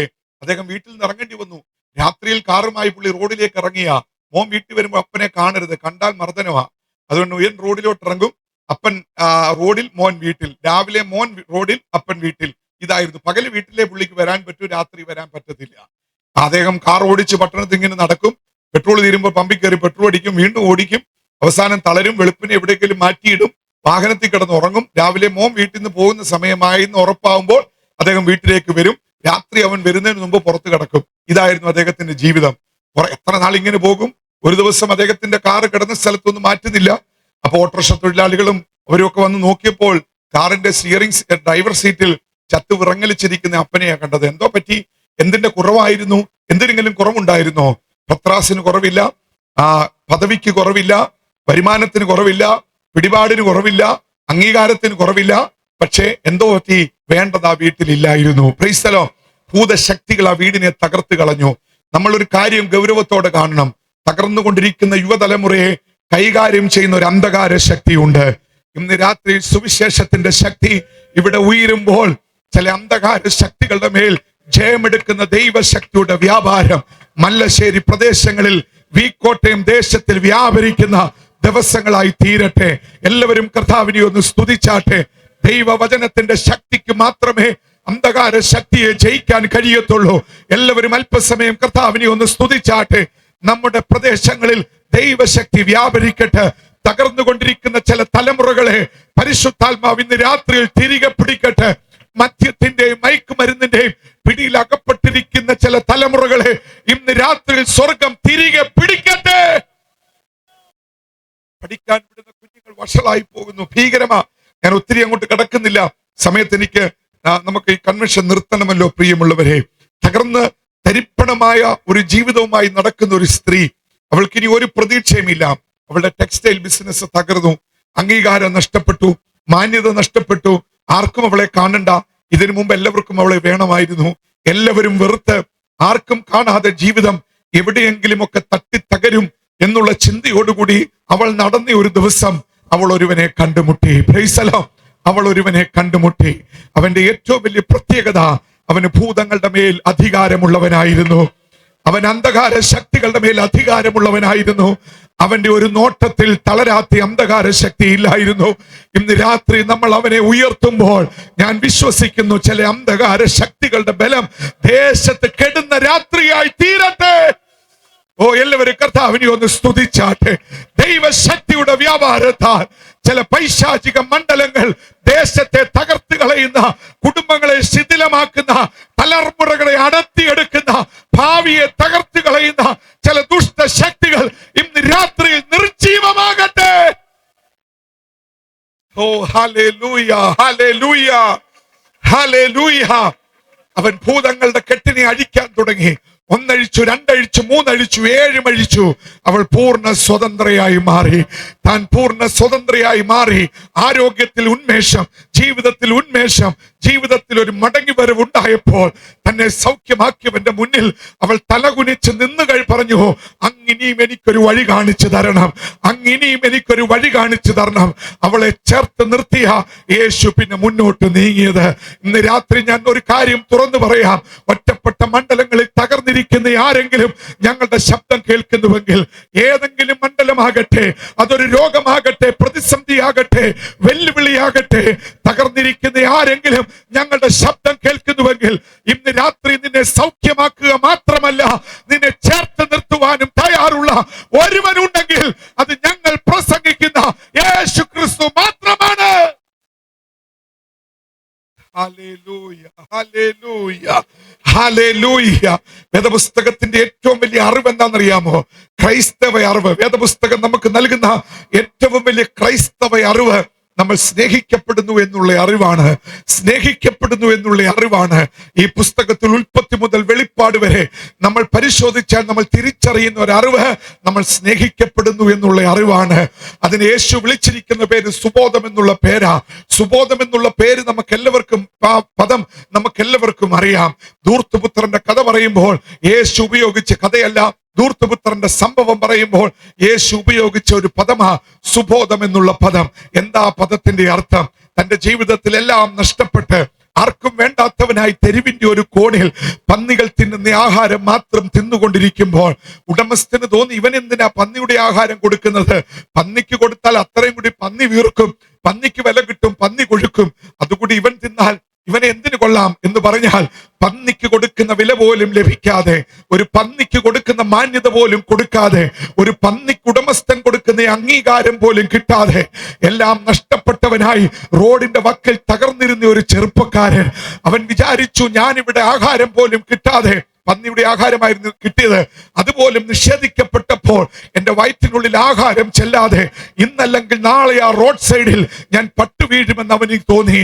ഞാൻ ചത്തു വീണാൽ എന്നെ നോക്കാൻ ആരും വരത്തില്ല, എന്നെ എടുത്തുകൊണ്ടു പോകാൻ ആരും വരത്തില്ല, നല്ലൊരു ശവസം നടക്കു പോലും എനിക്ക് കിട്ടത്തില്ലെന്ന് ബോധ്യമായി.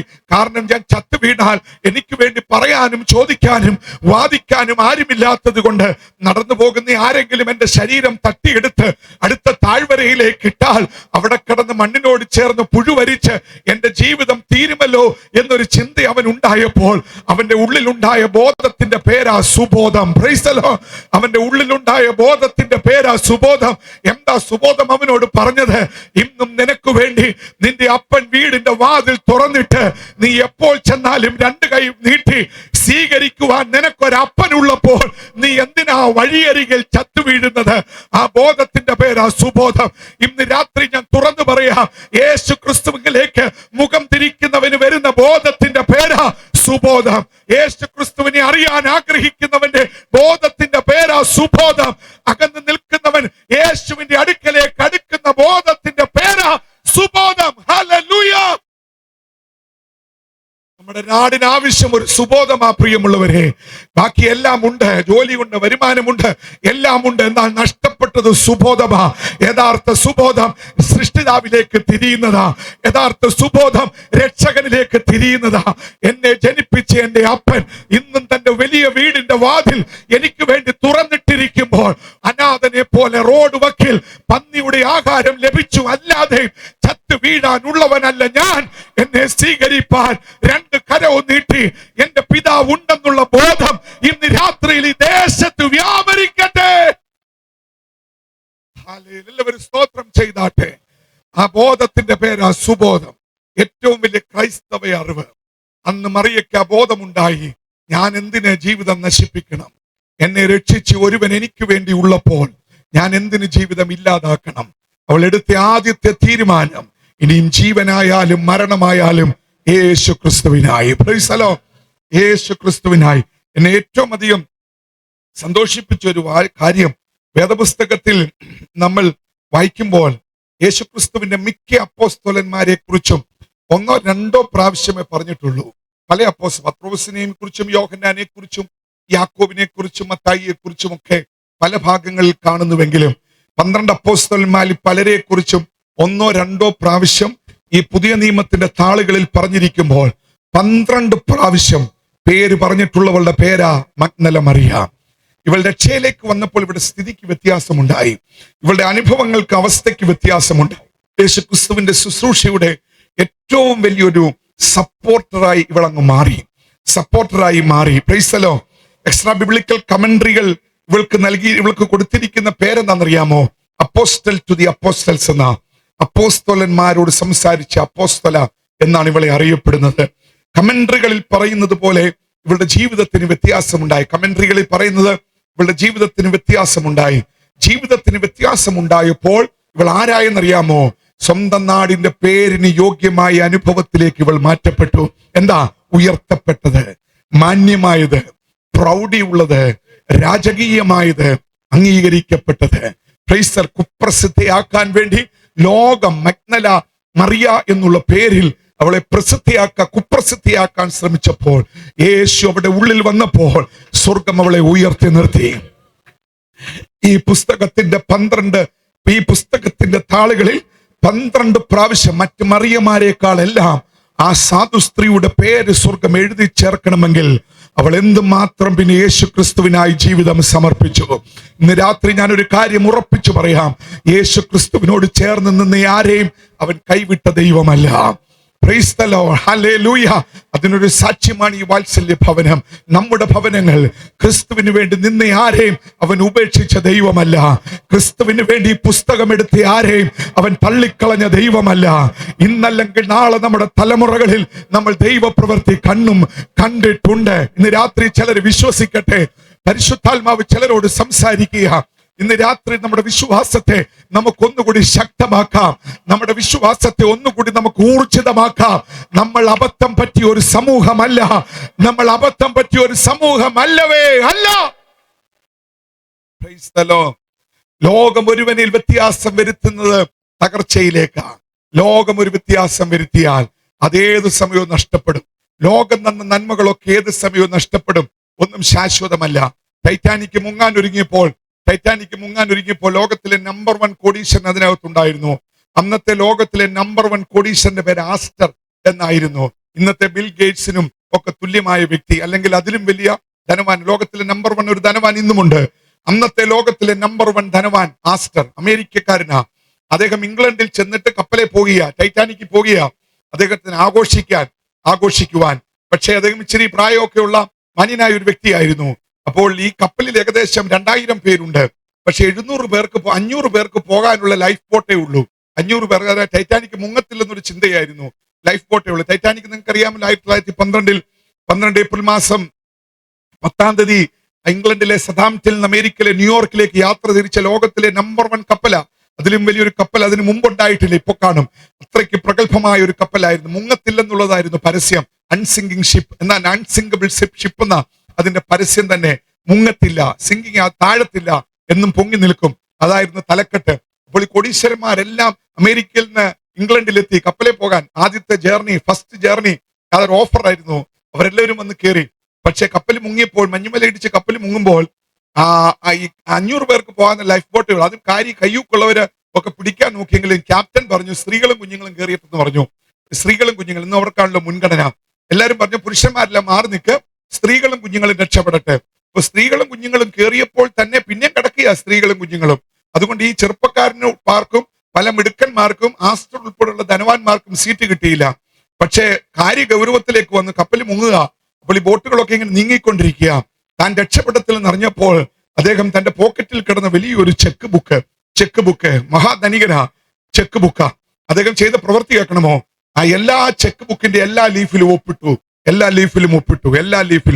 അദ്ദേഹം എന്നിട്ട് ആ ഡെക്കിൽ വന്ന് ഒരൊറ്റ അലർച്ചയായിരുന്നു. ചെക്ക് ബുക്ക് അങ്ങോട്ട് പൊക്കി പിടിച്ചിട്ട്, ബൈബിൾ അങ്ങനെ പൊക്കി കാണിക്കുന്നത്, പ്രൈസലോ, ചെക്ക് ബുക്ക് അങ്ങോട്ട് പൊക്കി കാണിച്ചിട്ട് ഒരൊറ്റ അലർച്ചയായിരുന്നു.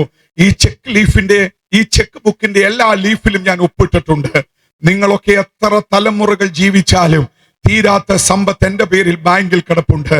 നിങ്ങൾക്ക് ഇഷ്ടമുള്ള തുക നിങ്ങൾക്ക് എഴുതിയെടുക്കാം. ആരെങ്കിലും ഒരു സീറ്റ് നൽകി എന്നെ ഒന്ന് രക്ഷിക്കണം. പക്ഷേ ആരും അതിന് തയ്യാറായില്ല. അത്രയ്ക്ക് ദാരുണമായിരുന്നു. അറ്റ്ലാന്റിക്കിൽ സമുദ്രത്തിൽ ടൈറ്റാനിക്കിനൊപ്പം ആസ്റ്റർ മുങ്ങിച്ചത്തു. പിറ്റേ ദിവസം പ്രധാന പത്രത്തിൽ വന്ന വാർത്ത രസാവഹമായിരുന്നു. ടൈറ്റിൽ എന്താണെന്നറിയാമോ? ടൈറ്റാനിക് അറ്റ്ലാന്റിക് സമുദ്രത്തിൽ മുങ്ങി.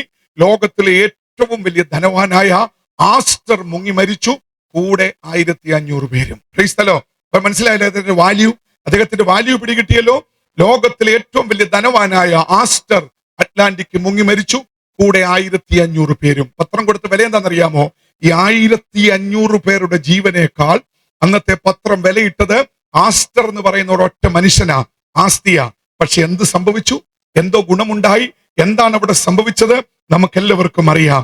ഞാൻ അതുകൊണ്ട് ഇന്ന് രാത്രിയിൽ തുറന്ന് പ്രിയപ്പെട്ടവരോട് പറയട്ടെ, ഇവിടെ നമ്മൾ കണ്ടതും കേട്ടതും അറിഞ്ഞതിനുമെല്ലാം ഒരു പരിധിയുണ്ട്. ഈ ഭൂമിയിൽ ഏറ്റവും കോംപ്ലിക്കേറ്റഡ് ആയിട്ടുള്ള വസ്തു ഏതെന്ന് ചോദിച്ചാൽ ഉള്ളു തുറന്ന് ഞാൻ പറയാം, നമ്മുടെ ശരീരമാ. Price the Lord. നമ്മുടെ ഈ ശരീരമാ. ഇതിലും കോംപ്ലിക്കേറ്റഡ് ആയിട്ടുള്ള വസ്തു ഈ ഭൂമിയിൽ വേറെയില്ല. നമ്മുടെ വിചാരം ആകാശത്തൂടി പറക്കുന്ന വിമാനം, അല്ലെങ്കിൽ ഇവിടെ നിന്ന് തൊടുക്കുന്ന മിസൈൽ പാകിസ്ഥാനിൽ വരെ ചെല്ലുന്ന ശക്തിയുള്ള 2000 കിലോമീറ്റർ ഒക്കെ മിനിറ്റുകൾക്കുള്ളിൽ താണ്ടുന്ന മിസൈൽ, പ്രകാശത്തെക്കാൾ വേഗതയുള്ള ഫൈറ്റർ വിമാനങ്ങൾ, ഇതൊക്കെയാ ഏറ്റവും കോംപ്ലിക്കേറ്റഡ് എന്ന് നമ്മുടെ വിചാരം. എന്നാൽ എൻ്റെ പ്രിയമുള്ളവരെ, നമ്മുടെ ശരീരം പോലെ ഇതൊന്നും കോംപ്ലിക്കേറ്റഡ് അല്ല. നമ്മുടെ ശരീരം പോലെ ഇതൊന്നും കോംപ്ലിക്കേറ്റഡ് അല്ല. ഇതിലുമൊക്കെ കോംപ്ലിക്കേറ്റഡ് നമ്മുടെ ഈ കൊച്ചു ശരീരമാ. ഗൗരവത്തോടെ നമ്മൾ കാണണം.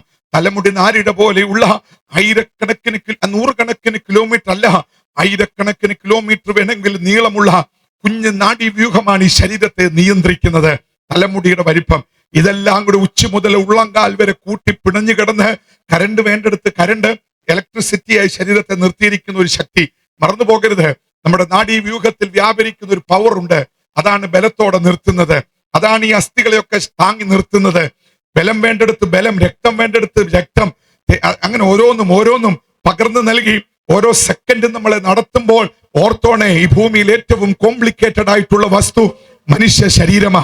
തലമുടി നാരിട പോലെയുള്ള ഏതെങ്കിലും ഒരു കൊച്ചു തലമുടി നാരിന്റെ വലിപ്പമുള്ള ഒരൊറ്റ നാഡീവ്യൂഹത്തിനൊരു ക്ഷതം സംഭവിച്ചാൽ തളർന്നു പോകുന്ന ശരീരമാണ് നമ്മുടെ ശരീരം. താളം തെറ്റുന്ന ശരീരമാണ് നമ്മുടെ ശരീരം. ഇന്ന് രാത്രിയിൽ ഓർക്കുക പ്രിയമുള്ളവരെ, കണക്ക് കൂട്ടൽ തെറ്റിപ്പോകുന്ന ഈ ഭൂമിയിൽ ഞാനും നിങ്ങളും പാർക്കുമ്പോൾ ഓർക്കണം, സ്റ്റെബിലിറ്റി നഷ്ടപ്പെട്ടു, ഇവിടെ ശക്തി നഷ്ടപ്പെട്ടു. ഇവിടെ ആവശ്യം ശക്തീകരിക്കുന്ന ഒരു ദൈവ കൃപയാ. Praise the Lord.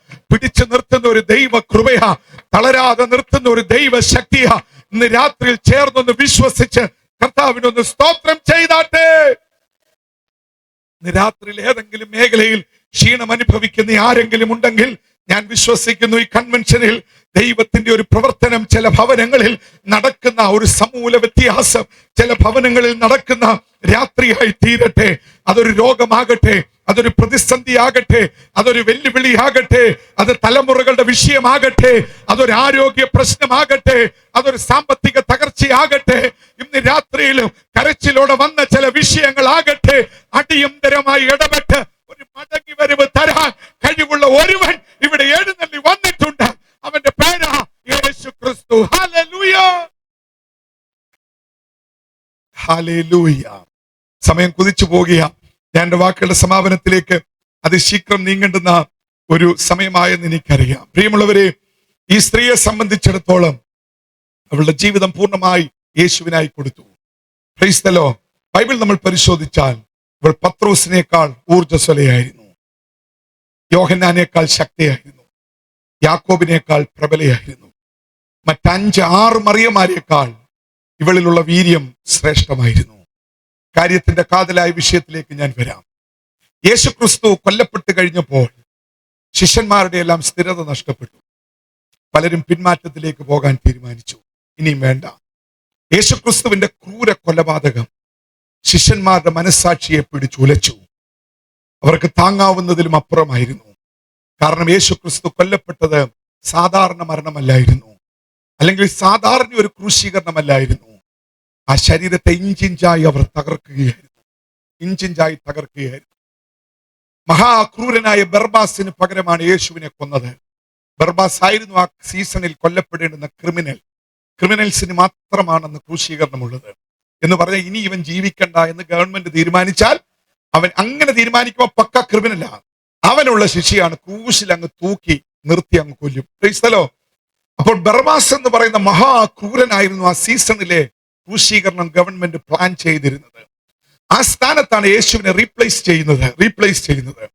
അപ്പോൾ യേശു ക്രിസ്തുവിനെ റീപ്ലേസ് ചെയ്യുവാൻ യഹൂദന്മാർ ഉൾപ്പെടെയുള്ളവർ പറഞ്ഞു ബർബാസിനെ വിട്ടത്. അതാണ് ആ സീസണിൽ കൊല്ലാൻ നിർത്തിയിരുന്ന വ്യക്തിയായിരുന്നു ബർബാസ്. ഗവൺമെന്റ് തീരുമാനിച്ചു ഇവൻ ഇനി വേണ്ട, ഇവൻ ജീവിച്ചാൽ തലവേദനയാ, ഇവൻ ജീവിച്ചാൽ കവർച്ചയാ, ഇവൻ ജീവിച്ചാൽ വിപ്ലവമാ, ഇവൻ ഗവൺമെന്റിന് ഒരു ഭീകര സ്വപ്നമാ, ഇവനെ അങ്ങ് ഇല്ലാതാക്കാം, ഇവനൊരു വിപ്ലവകാരി, രാജ്യദ്രോഹ കുറ്റം, ഇതെല്ലാം ബർബാസിന്റെ മേലിലുണ്ടായിരുന്നു. അപ്പോൾ റീപ്ലേസ് ചെയ്യുക യേശുവിനെ റീപ്ലേസ് ചെയ്യുമ്പോൾ ബർബാസിനെ നല്ലതുപോലെ അറിയാവുന്നവനാണ് പൊന്തിയോസ് പീലാത്തോസ്. ഒരുപക്ഷെ ബർബാസിനെയും ക്രൂശീകരണത്തിലേക്ക് വിധിച്ചത് പൊന്തിയോസ് പീലാത്തോസ് ആകാം. അതുകൊണ്ട് ഈ പീലാത്തോസ് എന്ത് ചെയ്യുന്നറിയാമോ, യേശുവിനെയും ബർബാസിനെയും ഒന്ന് കമ്പയർ ചെയ്തപ്പോൾ പീലാത്തോസ് അങ്ങ് അത്ഭുതപ്പെട്ടു പോയി. എടാ, യേശു എന്ന് പറയുന്ന ഇവന്, ബർബാസ് എന്ന് പറയുന്ന ഈ ക്രൂരൻ, ഇവരെ തമ്മിൽ കമ്പയർ ചെയ്തപ്പോൾ പീലാത്തോസിന്റെ ഉള്ളം പറഞ്ഞു, അയ്യോ ഇത് മഹാചതിയും അബദ്ധവുമാ. Praise the Lord. കാരണം ബർബാസിന് പകരമാണോ യേശുക്രിസ്തു എന്ന് പറയുന്ന ഇവൻ ക്രൂശിക്കപ്പെടേണ്ടത്? കാരണം ബർബാസിനെ യേശുവിനെയും നല്ലതുപോലെ മനസ്സിലാക്കിയ പീലാത്തോസ് തന്റെ വീട്ടിൽ ഉദ്യോഗസ്ഥരെ വിളിച്ചു വരുത്തി ഡിസ്കസ് ചെയ്തിട്ടുണ്ട്. യേശുക്രിസ്തുവിനെ എങ്ങനെയാ നമ്മൾ ക്രൂശിക്കുന്നത്? അങ്ങനെ ക്രൂശിക്കത്തക്കവണ്ണം ഒന്നും അവനിൽ ഇല്ലല്ലോ, സാധാരണ ഒരു കുറ്റം പോലും അവൻ ചെയ്തിട്ടില്ലല്ലോ, പിന്നെ എങ്ങനെ ഈ ബർബാസ് എന്ന് പറയുന്ന ക്രൂരന് പകരം ഇവനെ ക്രൂശിക്കുന്നത്? പീലാത്തോസ് പല പ്രാവശ്യം പറഞ്ഞു, എന്റെ മനസ്സ് അതിന് അനുവദിക്കുന്നില്ല, എന്റെ മനസ്സാക്ഷി അതിന് അനുവദിക്കുന്നില്ല, ഞാൻ അതിന് ഉത്തരവിടത്തില്ല. പല പ്രാവശ്യം പറഞ്ഞപ്പോൾ അവന്റെ ഭാര്യയും അവനോട് പറഞ്ഞു, അങ്ങ് ദോഷമായിട്ടൊന്നും ചെയ്യരുത്, ആ നീതിമാന്റെ കാര്യത്തിൽ അങ്ങ് അനാവശ്യമായി ഇടപെടരുത്, പ്രൈസ് ദി ലോർഡ്, ഇടപെടരുത്.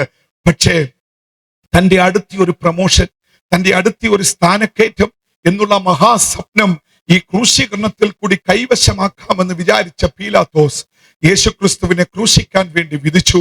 2 പ്രാവശ്യം, പ്രൈസ് ദി ലോർഡ്, 2 പ്രാവശ്യം യേശുക്രിസ്തു പീലാത്തോസ് യേശുവിനെ വിസ്തരിച്ചു. 2 പ്രാവശ്യം വിസ്തരിച്ചിട്ട് 3 പ്രാവശ്യം പീലാത്തോസ് പറഞ്ഞു, ഞാൻ ഇവനിൽ ഒരു കുറ്റവും കാണുന്നില്ല, ഞാൻ ഇവനിൽ ഒരു കുറ്റവും കാണുന്നില്ല. പക്ഷെ റോമൻ ഗവൺമെന്റും യഹൂദ സമൂഹവും ഒരുമിച്ച് നിന്നു ആ വിഷയത്തിൽ. യേശുക്രിസ്തുവിനെ ക്രൂശിക്കണം, ഇല്ലാതാക്കണം. അവസാനം ക്രൂശിക്കാൻ വേണ്ടി വിധിച്ചിട്ട് പറഞ്ഞു, ഈ നീതിമാന്റെ രക്തത്തിൽ എനിക്ക് പങ്കില്ലെന്ന് പറഞ്ഞ് അദ്ദേഹം ഒഴിയാൻ ശ്രമിച്ചു.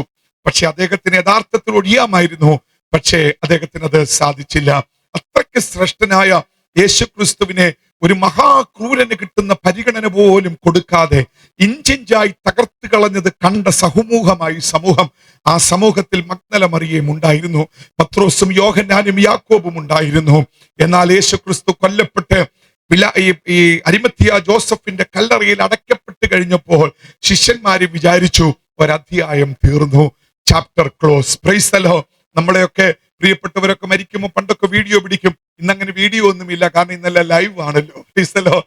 വീഡിയോ പിടിക്കുമ്പോൾ ഇങ്ങനെ കല്ലറയിൽ കൊണ്ടുവച്ചു, അടച്ചു. ആ വീഡിയോഗ്രാഫർ ഇങ്ങനെ ഒന്ന് ക്ലോസ് അപ്പിൽ ഇങ്ങനെ ഒന്ന് കാണിക്കും, അടുത്തൊന്ന് കാണിക്കും, പിന്നെ എൻഡ് എന്ന് പറയും. എന്ന് പറഞ്ഞാൽ തീർന്നു, ഇത്രയേ ഉള്ളൂ, അടച്ചു, തീർന്നു, ഇനിയൊന്നും ഇല്ലല്ലോ. ഈ അധ്യായം ഇവിടം കൊണ്ട് തീർന്നെന്ന് ആദ്യം വിചാരിച്ചവരുടെ പേരാ ശിഷ്യന്മാർ. പക്ഷെ റോമൻ ഗവൺമെന്റ് പോലും ചിന്തിച്ച് ഇനി ശരീരം എടുത്തോണ്ട് പോയിട്ട് ഇവന് ഉയർത്തെഴുന്നേറ്റെന്ന് പറയും എന്നൊരു ചിന്ത അവർക്കുണ്ടായിരുന്നു. അത്രയും പോലും ഇവർ ചിന്തിച്ചില്ല. ഒരൊറ്റ സെക്കൻഡ് കൊണ്ട് യേശുവുമായുള്ള എല്ലാ ബന്ധവും അസ്തമിച്ചവരായി പത്രോസും യോഹന്നാനും യാക്കോബ് തുടങ്ങിയുള്ള പ്രബല ശിഷ്യനിര മാറ്റപ്പെട്ടു. അവർ വീടുകളിലേക്ക് മാറി, ഒളിവിടത്തിലേക്ക് പോയി ഒളിച്ചിരിക്കുക. രംഗത്ത് വരാൻ പറ്റത്തില്ല. രംഗത്ത് വരാൻ പറ്റാത്ത ഒരു കാര്യം ബൈബിൾ നമ്മൾ പരിശോധിക്കുമ്പോൾ നമുക്ക് മനസ്സിലാകും. ഇവർ പേടിച്ചു പോയത് കാരണം യേശുവിനെ കൊന്നതുപോലെ തന്റെ അനുയായികളെ കൊല്ലും എന്നൊരു ചിന്ത അവരുടെ ഇടയിൽ വ്യാപരിച്ചു. അപ്പൊ 1-ാമൻ പത്രോസ്, 2-ാമൻ യോഹന്നാൻ, 3-ാമൻ ഇങ്ങനെ നിരന്ന് നിൽക്കുക. കൊല്ലപ്പെടുമെന്നൊരു ഭീതി വന്നപ്പോൾ യേശുക്രിസ്തുവിനോട് ചേർന്ന് നിന്ന പലരും അറിയത്തില്ല എന്ന് പോലും പറയാൻ തയ്യാറായി, അറിയത്തില്ലെന്ന് പോലും പറയാൻ തയ്യാറായി. നോക്കിക്കേ, ഒരൊറ്റ സെക്കൻഡ് കൊണ്ട് പിന്മാറ്റത്തിന്റെ പിടിയിൽ അകപ്പെട്ടു പോയ ഒരു സമൂഹമായിരുന്നു യേശുവിന്റെ കൂടെ നിന്ന പലരും. Price the Lord. യേശുവിന്റെ കൂടെ നിന്ന പലരും. യേശുക്രിസ്തുവിനെ അത് ഒത്തിരി വേദനിപ്പിച്ചു. ഇന്ന് രാത്രി 3 പ്രാവശ്യം കോഴി കൂവുന്നതിന് മുമ്പേ, ഇന്ന് രാത്രിയിൽ കോഴി കൂവുന്നതിന് മുമ്പേ 3 പ്രാവശ്യം നീ എന്നെ തള്ളിപ്പറയും എന്ന് യേശു വെളിപ്പാടിൽ നേരത്തെ പറഞ്ഞിട്ടും അവൻ അതിൽ നിന്ന് രക്ഷപ്പെടാൻ സാധിച്ചില്ല. അപ്പോൾ പിന്മാറ്റം അതികഠിനമായി ഇവരുടെ മേൽ വന്നു. ഇവർ ഭയം കടന്നു പിടിച്ചു. കൊലപാതകം ഇവർക്ക് അത്രയ്ക്ക് ഭീകരമായിരുന്നു യേശുവിൽ സംഭവിച്ചത്. ഇവരെന്ത് ചെയ്തെന്നറിയാമോ? ഇവർ വീടുകളിലേക്ക്, ഒളിസങ്കേതങ്ങളിലേക്ക് മാറി, ഒളിവിടങ്ങളിലേക്ക് മാറി, രംഗത്ത് വരുന്നതിൽ നിന്ന് ഇവർ പിന്മാറി, ഉള്ളറകളിലേക്ക് ഇവർ മാറി. ശിഷ്യന്മാർക്ക് മാത്രം ചിലർക്കറിയാം പത്രോസ് എവിടെ, യോഹന്നാൻ എവിടെ, ഇവരെവിടെ ഒളിച്ചിരിക്കുന്നു എന്നുള്ളത് അറിയാം. കിട്ടിയാൽ കൊല്ലും, അതുകൊണ്ട് അവർ ഒളിച്ചിരിക്കുക. എന്നാൽ ബൈബിളിൽ നമ്മൾ വായിച്ചു നിർത്തിയ 11-ാമത്തെ വാക്യം, എന്നാൽ ഇരുട്ടുള്ളപ്പോൾ തന്നെ മറിയ കല്ലറയുടെ വാതുക്കൽ കരഞ്ഞുകൊണ്ട് നിന്നു. Price the Lord. കരഞ്ഞുകൊണ്ട് നിന്നു. മറ്റവരെങ്ങോട്ട് പോയി? അവർ വീട്ടിലേക്ക് പോയി. എന്റെ ഒരു കാതലായ വിഷയം ഞാൻ ചുരുക്കി അവിടെ അങ്ങ് പറഞ്ഞ് എന്റെ വാക്കുകളെ ഞാൻ ഉപസംഹരിക്കാം. പ്രിയമുള്ളവരെ, അവൾ നിന്നത് കല്ലറയുടെ വാതുക്കൽ. അവൾ നിൽക്കുന്നത് കല്ലറയ്ക്കുള്ളിൽ അടയ്ക്കപ്പെട്ട ഒരു ശരീരമുണ്ട്. ഗവൺമെന്റിന്റെ കണ്ണിൽ ആ ശരീരം ഒരു രാജ്യദ്രോഹ കുറ്റവാളിയുടെ ശരീരമാണ്. Price the Lord. ഒരു പുണ്യവാളന്റെ ശരീരമല്ല, രാജ്യദ്രോഹ കുറ്റവാളിയുടെ ശരീരമാണ്. എന്താ രാജ്യദ്രോഹ കുറ്റം? യേശുവിന്റെ മേൽ അന്ന് ഗവൺമെന്റ് ചുമത്തിയ കുറ്റം രാജ്യദ്രോഹ കുറ്റമായിരുന്നു. അതുകൊണ്ടാണ് ബർബാസിന് പകരം കൊല്ലാൻ വേണ്ടി എന്തെങ്കിലും ഒരു ശിക്ഷ ചാർത്തണമല്ലോ. അപ്പോൾ ക്രൈം അഗൻസ്റ്റ് ദ കൺട്രി. ഈ ലോകത്തിലെ എല്ലാ ഗവൺമെന്റും ഏറ്റവും അധികം വെറുക്കുന്ന കുറ്റം രാജ്യത്തിനെതിരെയുള്ള കുറ്റമാ, ക്ഷമിക്കത്തില്ല. ദേശദ്രോഹ കുറ്റമാ. ഒന്നുകൂടി പറഞ്ഞ, തീവ്രവാദികൾ, ടെററിസ്റ്റ് മൂവ്മെന്റ്, ഇവരെയൊക്കെ ഗവൺമെന്റ് ബാൻ ചെയ്യും. ബാൻ ചെയ്താൽ നമുക്കറിയാം ഇവരുടെ വസ്തുവകകൾ മുഴുവൻ ഗവൺമെന്റ് അങ്ങ് സീസ് ചെയ്യും, പിടിച്ചെടുക്കും. ഇവരുടെ ബാങ്ക് അക്കൗണ്ടുകൾ മരവിപ്പിക്കും. ഇവരുടെ പ്രോപ്പർട്ടി മുഴുവൻ ഗവൺമെന്റിന്റെ സ്വന്തമാക്കും. അതാണ് ഇവരുടെ ഒരു രീതി, അതാണ് ഒരു രീതി. അപ്പോൾ യേശുവിന്റെ മേൽ ചുമത്തിയ കുറ്റമാ രാജ്യദ്രോഹ കുറ്റം. രാജ്യദ്രോഹ കുറ്റം ചുമത്തിയ ഒരുവന്റെ കല്ലറയുടെ മുന്നിലാ ഇവൾ നിൽക്കുന്നത്. ഗൗരവമുള്ള ഒരു വിഷയമാ. ഇന്നൊക്കെ ഒരു രാജ്യദ്രോഹ കുറ്റവാളിയെ പിടിച്ചാൽ ആദ്യം അവന്റെ ടെലിഫോൺ അങ്ങ് മേടിക്കും. എന്നിട്ട് അവൻ വിളിച്ചതും അവന് വന്നതുമായ കോള് നോക്കിയിട്ട് വിളിച്ചവനെയും അങ്ങോട്ട് വിളിച്ചതിനെയും ഇങ്ങോട്ട് വിളിച്ചതിനെയും ഗവൺമെന്റ് നോക്കും, നോട്ടമിടും, അറസ്റ്റ് ചെയ്യും, അവരുടെ മേലും ചുമത്തും. ഏതൊക്കെ വകുപ്പാ ഇവിടെ സംഭവിച്ചതെന്ന് അറിയാൻ വേണ്ടി. അപ്പോൾ രാജ്യദ്രോഹ കുറ്റം ചുമത്തപ്പെട്ട് ക്രൂശിക്കപ്പെട്ട് കൊല്ല ചെയ്യപ്പെട്ട യേശു ക്രിസ്തുവിന്റെ ശരീരത്തിന്റെ കാവൽ നിൽക്കുന്ന നിലയിൽ അന്ന് രാവിലെ ആ കല്ലറയുടെ വാതിക്കൽ നിന്ന് അവൾ പിന്മാറാതെ നിന്നത്, കിട്ടിയാൽ കൊല്ലപ്പെടുമെന്ന് 100% ഉറപ്പുണ്ടായിട്ടും അവൾ പിന്മാറാതെ നിന്നതിന്റെ കാരണം അവൾക്കറിയാമായിരുന്നു, കല്ലറയിൽ കടന്നവൻ എന്റെ വീണ്ടെടുപ്പുകാരനാ. Price the Lord. എന്നെ ജീവിതത്തിലേക്ക് മടക്കി കൊണ്ടുവന്നവനാ. ഇന്ന് രാത്രി ഒരു ഇരട്ടി ആവേശത്തോടെ വേണം നമ്മൾ മടങ്ങാൻ. മറിയയിൽ വ്യാപരിച്ച ആത്മാവിന്റെ ഒരു പകുതി ശക്തിയെങ്കിലും ഇന്ന് രാത്രിയിൽ നമ്മുടെ മേൽ വ്യാപരിച്ചാൽ നമ്മൾ ധന്യരായി തീരുന്ന രാത്രിയാ. വിശ്വസിച്ചാട്ടെ. ഹല്ലേലൂയ.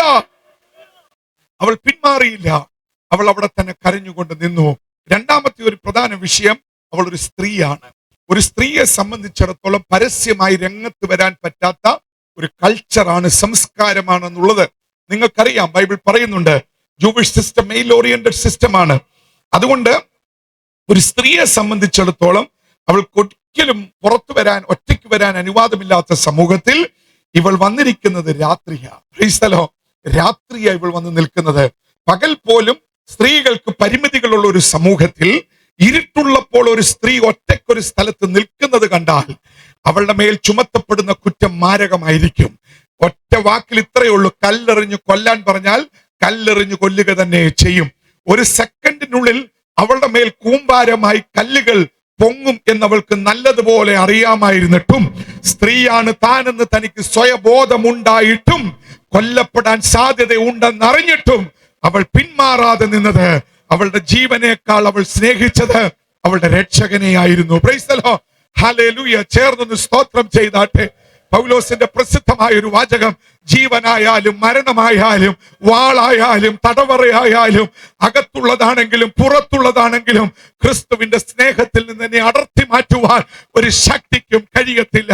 ഇന്ന് രാത്രിയിൽ തിറമുള്ള ഒരു കൂട്ടം ഭക്തന്മാരും ഭക്തകളും ഇവിടെ എഴുന്നേൽക്കുന്ന രാത്രിയായി തീരട്ടെ. ഹല്ലേലൂയ. അവൾ പിന്മാറിയില്ല. മൂന്നാമത്, അവളെ സംബന്ധിച്ചിടത്തോളം ഏറ്റവും ഗൗരവമുള്ള ഒരു വിഷയം, യേശു ക്രിസ്തുവിന് ധാരാളം ശത്രുക്കൾ ഉണ്ടായിരുന്നു. ഒരു ദ്രോഹവും യേശു ആർക്കും ചെയ്തിട്ടില്ലെങ്കിലും ശത്രുക്കൾ ഒട്ടും കുറവല്ല. നമ്മൾ വസിക്കുന്ന ഈ ഭൂമിയുടെ ഒരു അവസ്ഥയാണ്. നമ്മൾ ഒരു ദ്രോഹവും ചെയ്തില്ലെങ്കിലും ശത്രുക്കൾ ഒട്ടും കുറയത്തില്ല. അതാണ് ഈ ലോകത്തിന്റെ ഒരു അവസ്ഥ. ഞാൻ ഇന്നാളിലെങ്ങാണ്ട് കുറച്ചാൾ മുമ്പ് എന്റെ ശത്രുക്കളുടെ ലിസ്റ്റ് ഞാൻ എടുത്ത്, എന്നെ എതിർക്കെന്നെ ഉപദ്രവിക്കുന്നു. സത്യത്തിൽ എന്റെ പ്രിയമുള്ളവരെ, ഞാൻ അത്ഭുതപ്പെട്ടു പോയി. 95% പേർക്കും ഞാൻ ചെറിയൊരു ദോഷം പോലും ചെയ്തിട്ടില്ല. എന്റെ കാര്യമല്ല, നിങ്ങളുടെ കാര്യം കൂടെ ഞാൻ ഈ പറയുന്നത്. Price the Lord. ഒരു ദോഷവും ചെയ്യാത്തവരാണ് നമ്മുടെ ഏറ്റവും വലിയ ശത്രുക്കൾ. Price the Lord. 10%, 5% പേര് നമ്മൾ പറയാത്തത്, ഇഷ്ടപ്പെടാത്തതോ നമ്മുടെ സംസാരം ഉണ്ടാകാം. പക്ഷെ 95% പേരും നമ്മൾ ഒരു ചെറിയ ദോഷം പോലും ചെയ്യാത്തവരാ. നിങ്ങൾ ഇതിക്കുള്ളൊന്നും പ്രതീക്ഷിക്കണ്ട കേട്ടോ. ഈ ലോകം അങ്ങനെയാ. Price the Lord. ഈ ലോകം അങ്ങനെയാ. Price the Lord. ഒരു ദോഷവും ചെയ്തില്ലെങ്കിലും ശത്രുക്കൾ കുറയത്തില്ല. കാരണം ഇന്ന് ഈ ലോകത്തെ തകർത്തെറിയുന്ന ദുഷ്ടശക്തിയുടെ പേരാ അസൂയ. Praise the Lord. അസൂയ എന്ന് പറയുന്ന കൊടിയ പിശാച് ഈ ഭൂമിയെ അമ്മാനമാടിക്കൊണ്ടിരിക്കുക. അതുകൊണ്ട് എന്താ, സ്വന്തം സഹോദരന്മാർക്ക്, പ്രൈസ് ദി ലോർഡ്, സ്വന്തം സഹോദരിമാർക്ക് എല്ലാം അസൂയ. Praise the Lord. പകയാ. അസൂയ എന്തിലേക്ക് പോകും? പകയിലേക്ക് മാറും. കണ്ണുകടി. ബൈബിൾ തന്നെ പറയുന്നുണ്ട് അത്. പ്രൈസ്. പിന്നെ പല്ല് ഞെറുമും, ചിരിച്ചോണ്ട് പല്ല് ഞെറുമും. Price the Lord. വല്ലാത്തൊരു ലോകമാ. ഞാനിത് പറയാൻ കാരണം അങ്ങനെ സ്വഭാവം ആർക്കേലും ഉണ്ടെങ്കിൽ ഇന്ന് രാത്രി വിട്ടോണം. അത് പൈശാചികമാ. Praise the Lord. അത് പൈശാചികമാ. Praise the Lord. ഹല്ലേലൂയ. വെറുതെ ആരെയും ശത്രുക്കളാക്കണ്ട, വെറുതെ ആരോടും വെറുക്കണ്ട. പ്രൈസ് അല്ല, ആരെയും വെറുക്കരുതെന്ന ബൈബിൾ പറയുന്നത്. കണക്ക് കർത്താവ് തീർത്തോളുമെന്ന. പ്രൈസലോ, ഇന്ന് രാത്രി നമ്മുടെ മനസ്സിനെ ഒന്ന് സ്വതന്ത്രമാക്കി മടങ്ങണം. ആ വരിഞ്ഞു കെട്ടിയ അനുഭവങ്ങളുടെ മേലൊന്ന് ജയമെടുക്കണം. ഓ റബ ശമന റിഖമന. പരിശുദ്ധാത്മാവ് ഇന്ന് രാത്രി ചിലരെ സ്വതന്ത്രമാക്കട്ടെ. വരിഞ്ഞു കെട്ടിയതുപോലെ, പിടിച്ചു കെട്ടിയതുപോലെ മുറുക്കി വെച്ചിരിക്കുന്ന ചില അനുഭവങ്ങളുടെ മേൽ യേശുവിന്റെ നാമത്തിൽ ഇന്ന് രാത്രിയിൽ ജയമെടുക്കട്ടെ. ഹല്ലേലൂയ. യേശുക്രിസ്തുവിന് ശത്രുക്കളൊട്ടും കുറവല്ലായിരുന്നു. എത്ര പേര് ആർത്തത്, കൊന്നുകളാ ക്രൂശിക്ക് എന്ന് ആർത്തത് നമുക്കറിയരുതോ? അപ്പോൾ യേശുവിന്റെ ശത്രുക്കൾ യേശുവിന്റെ അനുയായികളുടെ ശത്രുക്കളുമാണ്. യേശുവിന്റെ അനുയായിയുടെ ശത്രുക്കളാണ്. യേശുവിന്റെ കൂടെ നടക്കുന്നവർ യേശുവിനെ എതിർക്കുന്നവർ യേശുവിന്റെ കൂടെ നടക്കുന്നവരെ എതിർക്കും. അതൊരു സ്വാഭാവികമാണ്. അപ്പോൾ യേശുവിന്റെ ശത്രുക്കൾ പരീശന്മാരും സാദൂക്യരും റോമൻ ഗവൺമെന്റും ഒക്കെയാണ്. ഈ പരീശന്മാരെയും സാദൂക്യരെയും സംബന്ധിച്ചിടത്തോളം ഭയങ്കര വാശിയാണ്, എരിവുകളൊക്കെയാ, ഭയങ്കര വാശി അവർക്ക്. അപ്പോൾ യേശുവിന്റെ ശരീരത്തിന് മുന്നിൽ ഒരുത്തി കരഞ്ഞുകൊണ്ട്, അല്ലെ കല്ലറയ്ക്ക് മുന്നിൽ ഒരുത്തി കരഞ്ഞുകൊണ്ട് നിൽക്കുന്നത് കണ്ടാൽ നിന്റെ പേരെന്താണെന്നൊന്നും ചോദിക്കത്തില്ല. അമ്മര് പറഞ്ഞ് എടുക്കടാ കല്ലെന്നേ പറയൂ, തീർത്തേക്കാൻ പറയും. പ്രൈസലോ, ഇവരിങ്ങനെ വട്ടമിട്ട് നിൽക്കുക. യേശുവിന്റെ ശരീരം അടച്ച് മോഷ്ടിച്ചുകൊണ്ട് പോകുമെന്നൊക്കെ വിചാരിച്ച് ഇവരിങ്ങനെ കറങ്ങി നിൽക്കുക. ഏത് സമയവും താൻ കൊല്ലപ്പെടുമെന്ന് അറിഞ്ഞിട്ടും യേശുവിന്റെ ശത്രുക്കൾ തന്നെ കയ്യിൽ കിട്ടിയാൽ തകർത്തെറിയുമെന്ന് ആ സാധു സ്ത്രീ അറിഞ്ഞിട്ടും അവൾ പിന്മാറാതിരുന്നതിന്റെ ഏക കാരണം അവൾക്ക് എല്ലാറ്റിനേക്കാൾ വലുത് യേശുവായിരുന്നു. പ്രൈസലോ, ഇന്ന് രാത്രിയിൽ നമ്മുടെ ജീവിതത്തെ നമുക്കൊന്ന് വിചിന്തനം ചെയ്യാം. ജീവനായാലും മരണമായാലും എൻ്റെ കർത്താവിന് വേണ്ടി എന്നുള്ള പൗലോസിന്റെ ഒക്കെ പ്രസിദ്ധമായ വാചകം ഇന്ന് രാത്രിയിൽ നമ്മുടെ ഉള്ളിൽ ഒരു തീനാളമായി പതിയട്ടെ. ഹല്ലേലൂയ. തീനാളമായി പതിയട്ടെ. കൊല്ലപ്പെട്ടാലും അത് യേശുവിനായി. Price the Lord. അത് യേശുവിനായി. നാലാമത്തെ ആ സ്ഥലത്തനുസരിച്ച് ഓടിച്ചാ പറയുന്നത്. എനിക്ക് അവിടേക്ക് ഒത്തിരി വിശദീകരിക്കണമെന്നുണ്ടെങ്കിലും സമയം തീരുക. നാലാമത്തെ ആ സ്ഥലത്തിന്റെ ഏറ്റവും വലിയ പ്രത്യേകത, അവൾ വന്നു നിൽക്കുന്നത് ഒരു ശവക്കോട്ടയില്ല. Price the Lord. അവൾ വന്നു നിൽക്കുന്ന ഒരു സെമിട്രിയില്ല. Price the Lord.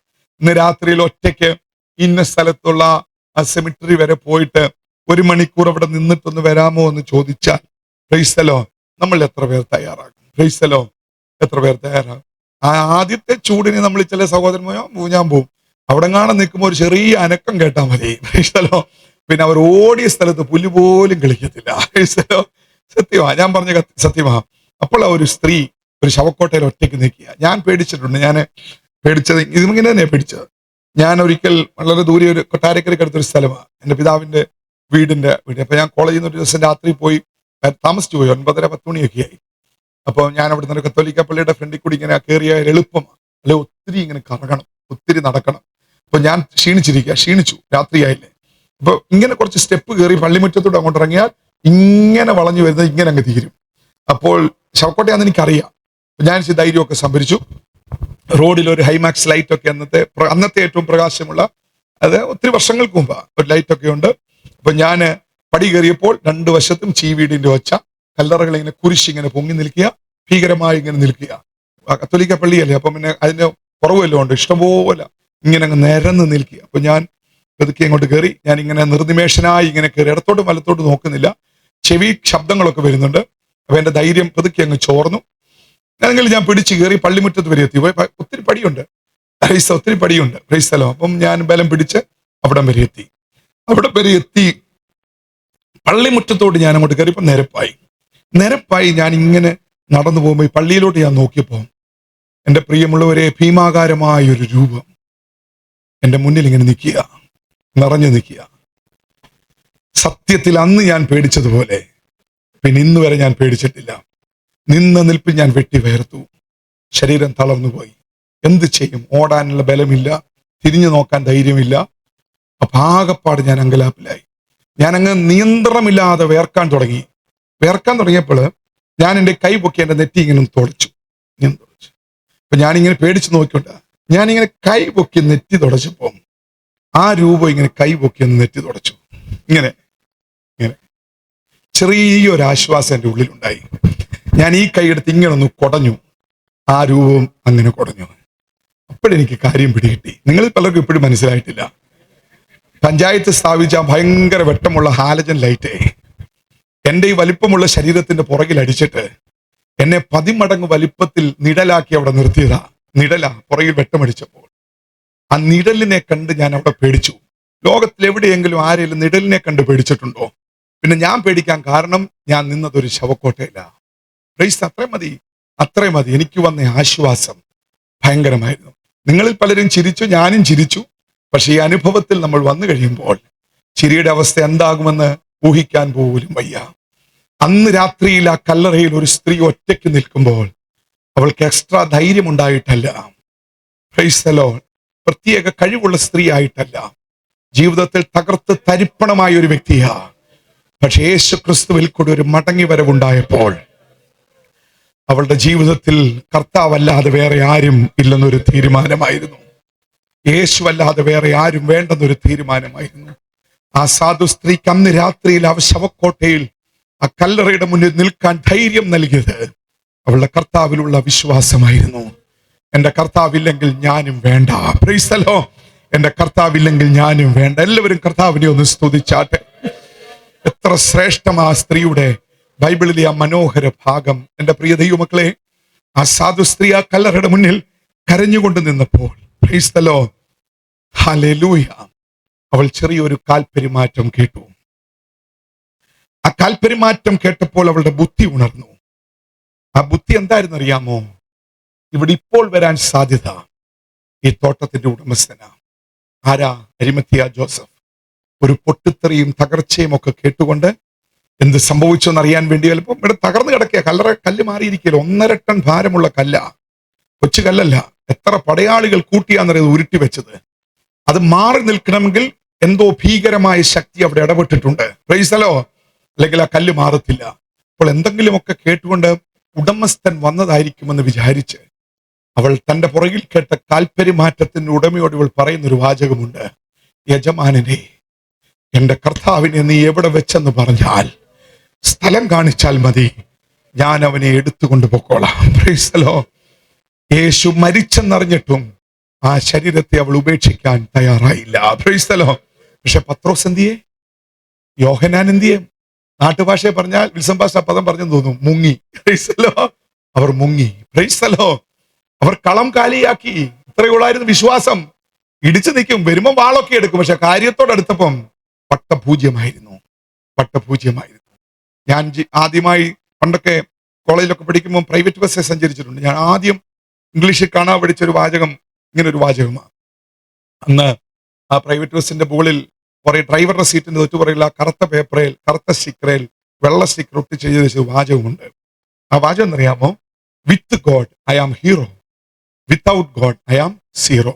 ദൈവമുണ്ടെങ്കിൽ ഞാനൊരു ഹീറോയാണ്, ദൈവമില്ലെങ്കിൽ ഞാനൊരു വട്ടപൂജ്യമാണ്. ആ പ്രൈവറ്റ് ബസ്സിന്റെ ഡ്രൈവറുടെ സീറ്റിന്റെ പുറകിൽ എഴുതി വെച്ചിരിക്കുക. Price the Lord. അങ്ങനെ പലരും ഹീറോ ആകുന്നതായിരിക്കും ഇപ്പൊ റോഡിലൊക്കെ പലതും നടക്കുന്നത്. Price the Lord. പക്ഷെ ആ വാചകം അർത്ഥവത്തായ ഒരു വാചകം. എന്റെ പ്രിയമുള്ളവരെ, പത്രോസും യോഹന്നാനും യാക്കോബ് തുടങ്ങിയുള്ള പ്രമുഖർ യേശു കൊല്ലപ്പെട്ട് കഴിഞ്ഞപ്പോൾ വെറും വട്ടപൂജ്യമാണെന്ന് തെളിയിച്ചപ്പോൾ, യേശു മരിച്ചു കഴിഞ്ഞിട്ടും ഹീറോയെ പോലെ നിന്ന ഒരുവൾ ഉണ്ടെങ്കിൽ അവളുടെ പേരാ മഗ്ദല മറിയ. Praise the Lord. അവളുടെ പേരാ മഗ്ദല മറിയ. അവൾ ഉടമസ്ഥനോട് പറയുന്നു, ആ ശരീരം എന്നെ കാണിച്ചത്. നിങ്ങളൊന്ന് ഓർക്കണേ, യേശുവിന്റെ ശരീരം ഒരു 33.5 വയസ്സുള്ള ഒരു ചെറുപ്പക്കാരന്റെ ആരോഗ്യമുള്ള ശരീരമാണ്. ഇവൾക്കൊരു 25-30 വയസ്സിനിടയ്ക്ക് മാക്സിമം പ്രായമുള്ള ഒരു സ്ത്രീയാണ്. വലിയ പ്രായമൊന്നുമില്ല.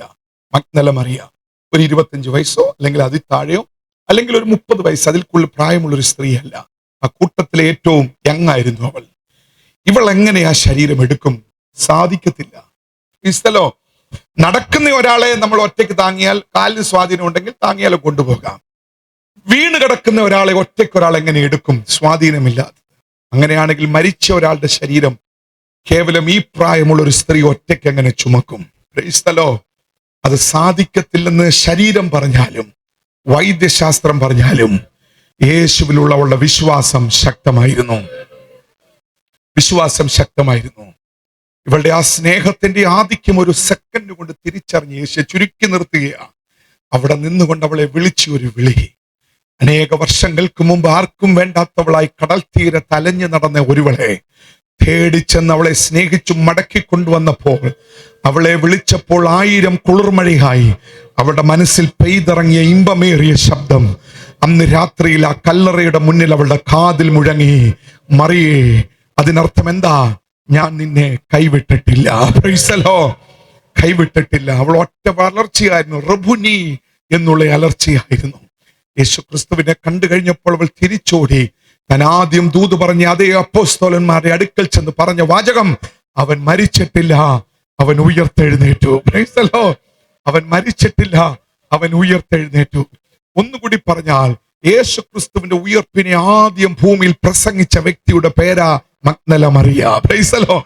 അത് പ്രസംഗിക്കേണ്ട പത്രോസ് ഉണ്ടായിരുന്നു, യോഹന്നാൻ ഉണ്ടായിരുന്നു, പ്രമുഖരുണ്ടായിരുന്നു.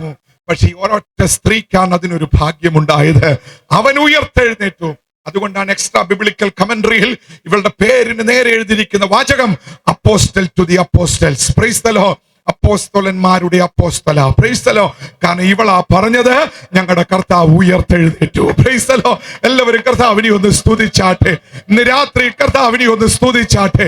ഇന്ന് രാത്രിയിൽ നമ്മൾ പ്രസംഗിക്കുന്നത് കല്ലറയിൽ ഒതുക്കപ്പെട്ട യേശുവിനെ അല്ല, റോമൻ ഗവൺമെന്റിന്റെ പടയാളികളുടെ ശക്തിക്ക് മുന്നിൽ ഇല്ലാതായി പോയ ശരീരത്തെ അല്ല, 1.5 ടൺ ഭാരമുള്ള കല്ല് ഒതുക്കിയ യേശുവിനെ അല്ല, മരിച്ചിട്ട് വാഗ്ദത്തം ചെയ്തതുപോലെ 3-ാം നാൾ ഉയർത്തെഴുന്നേറ്റ യേശു ക്രിസ്തു അത്രേ നമ്മുടെ രക്ഷകൻ.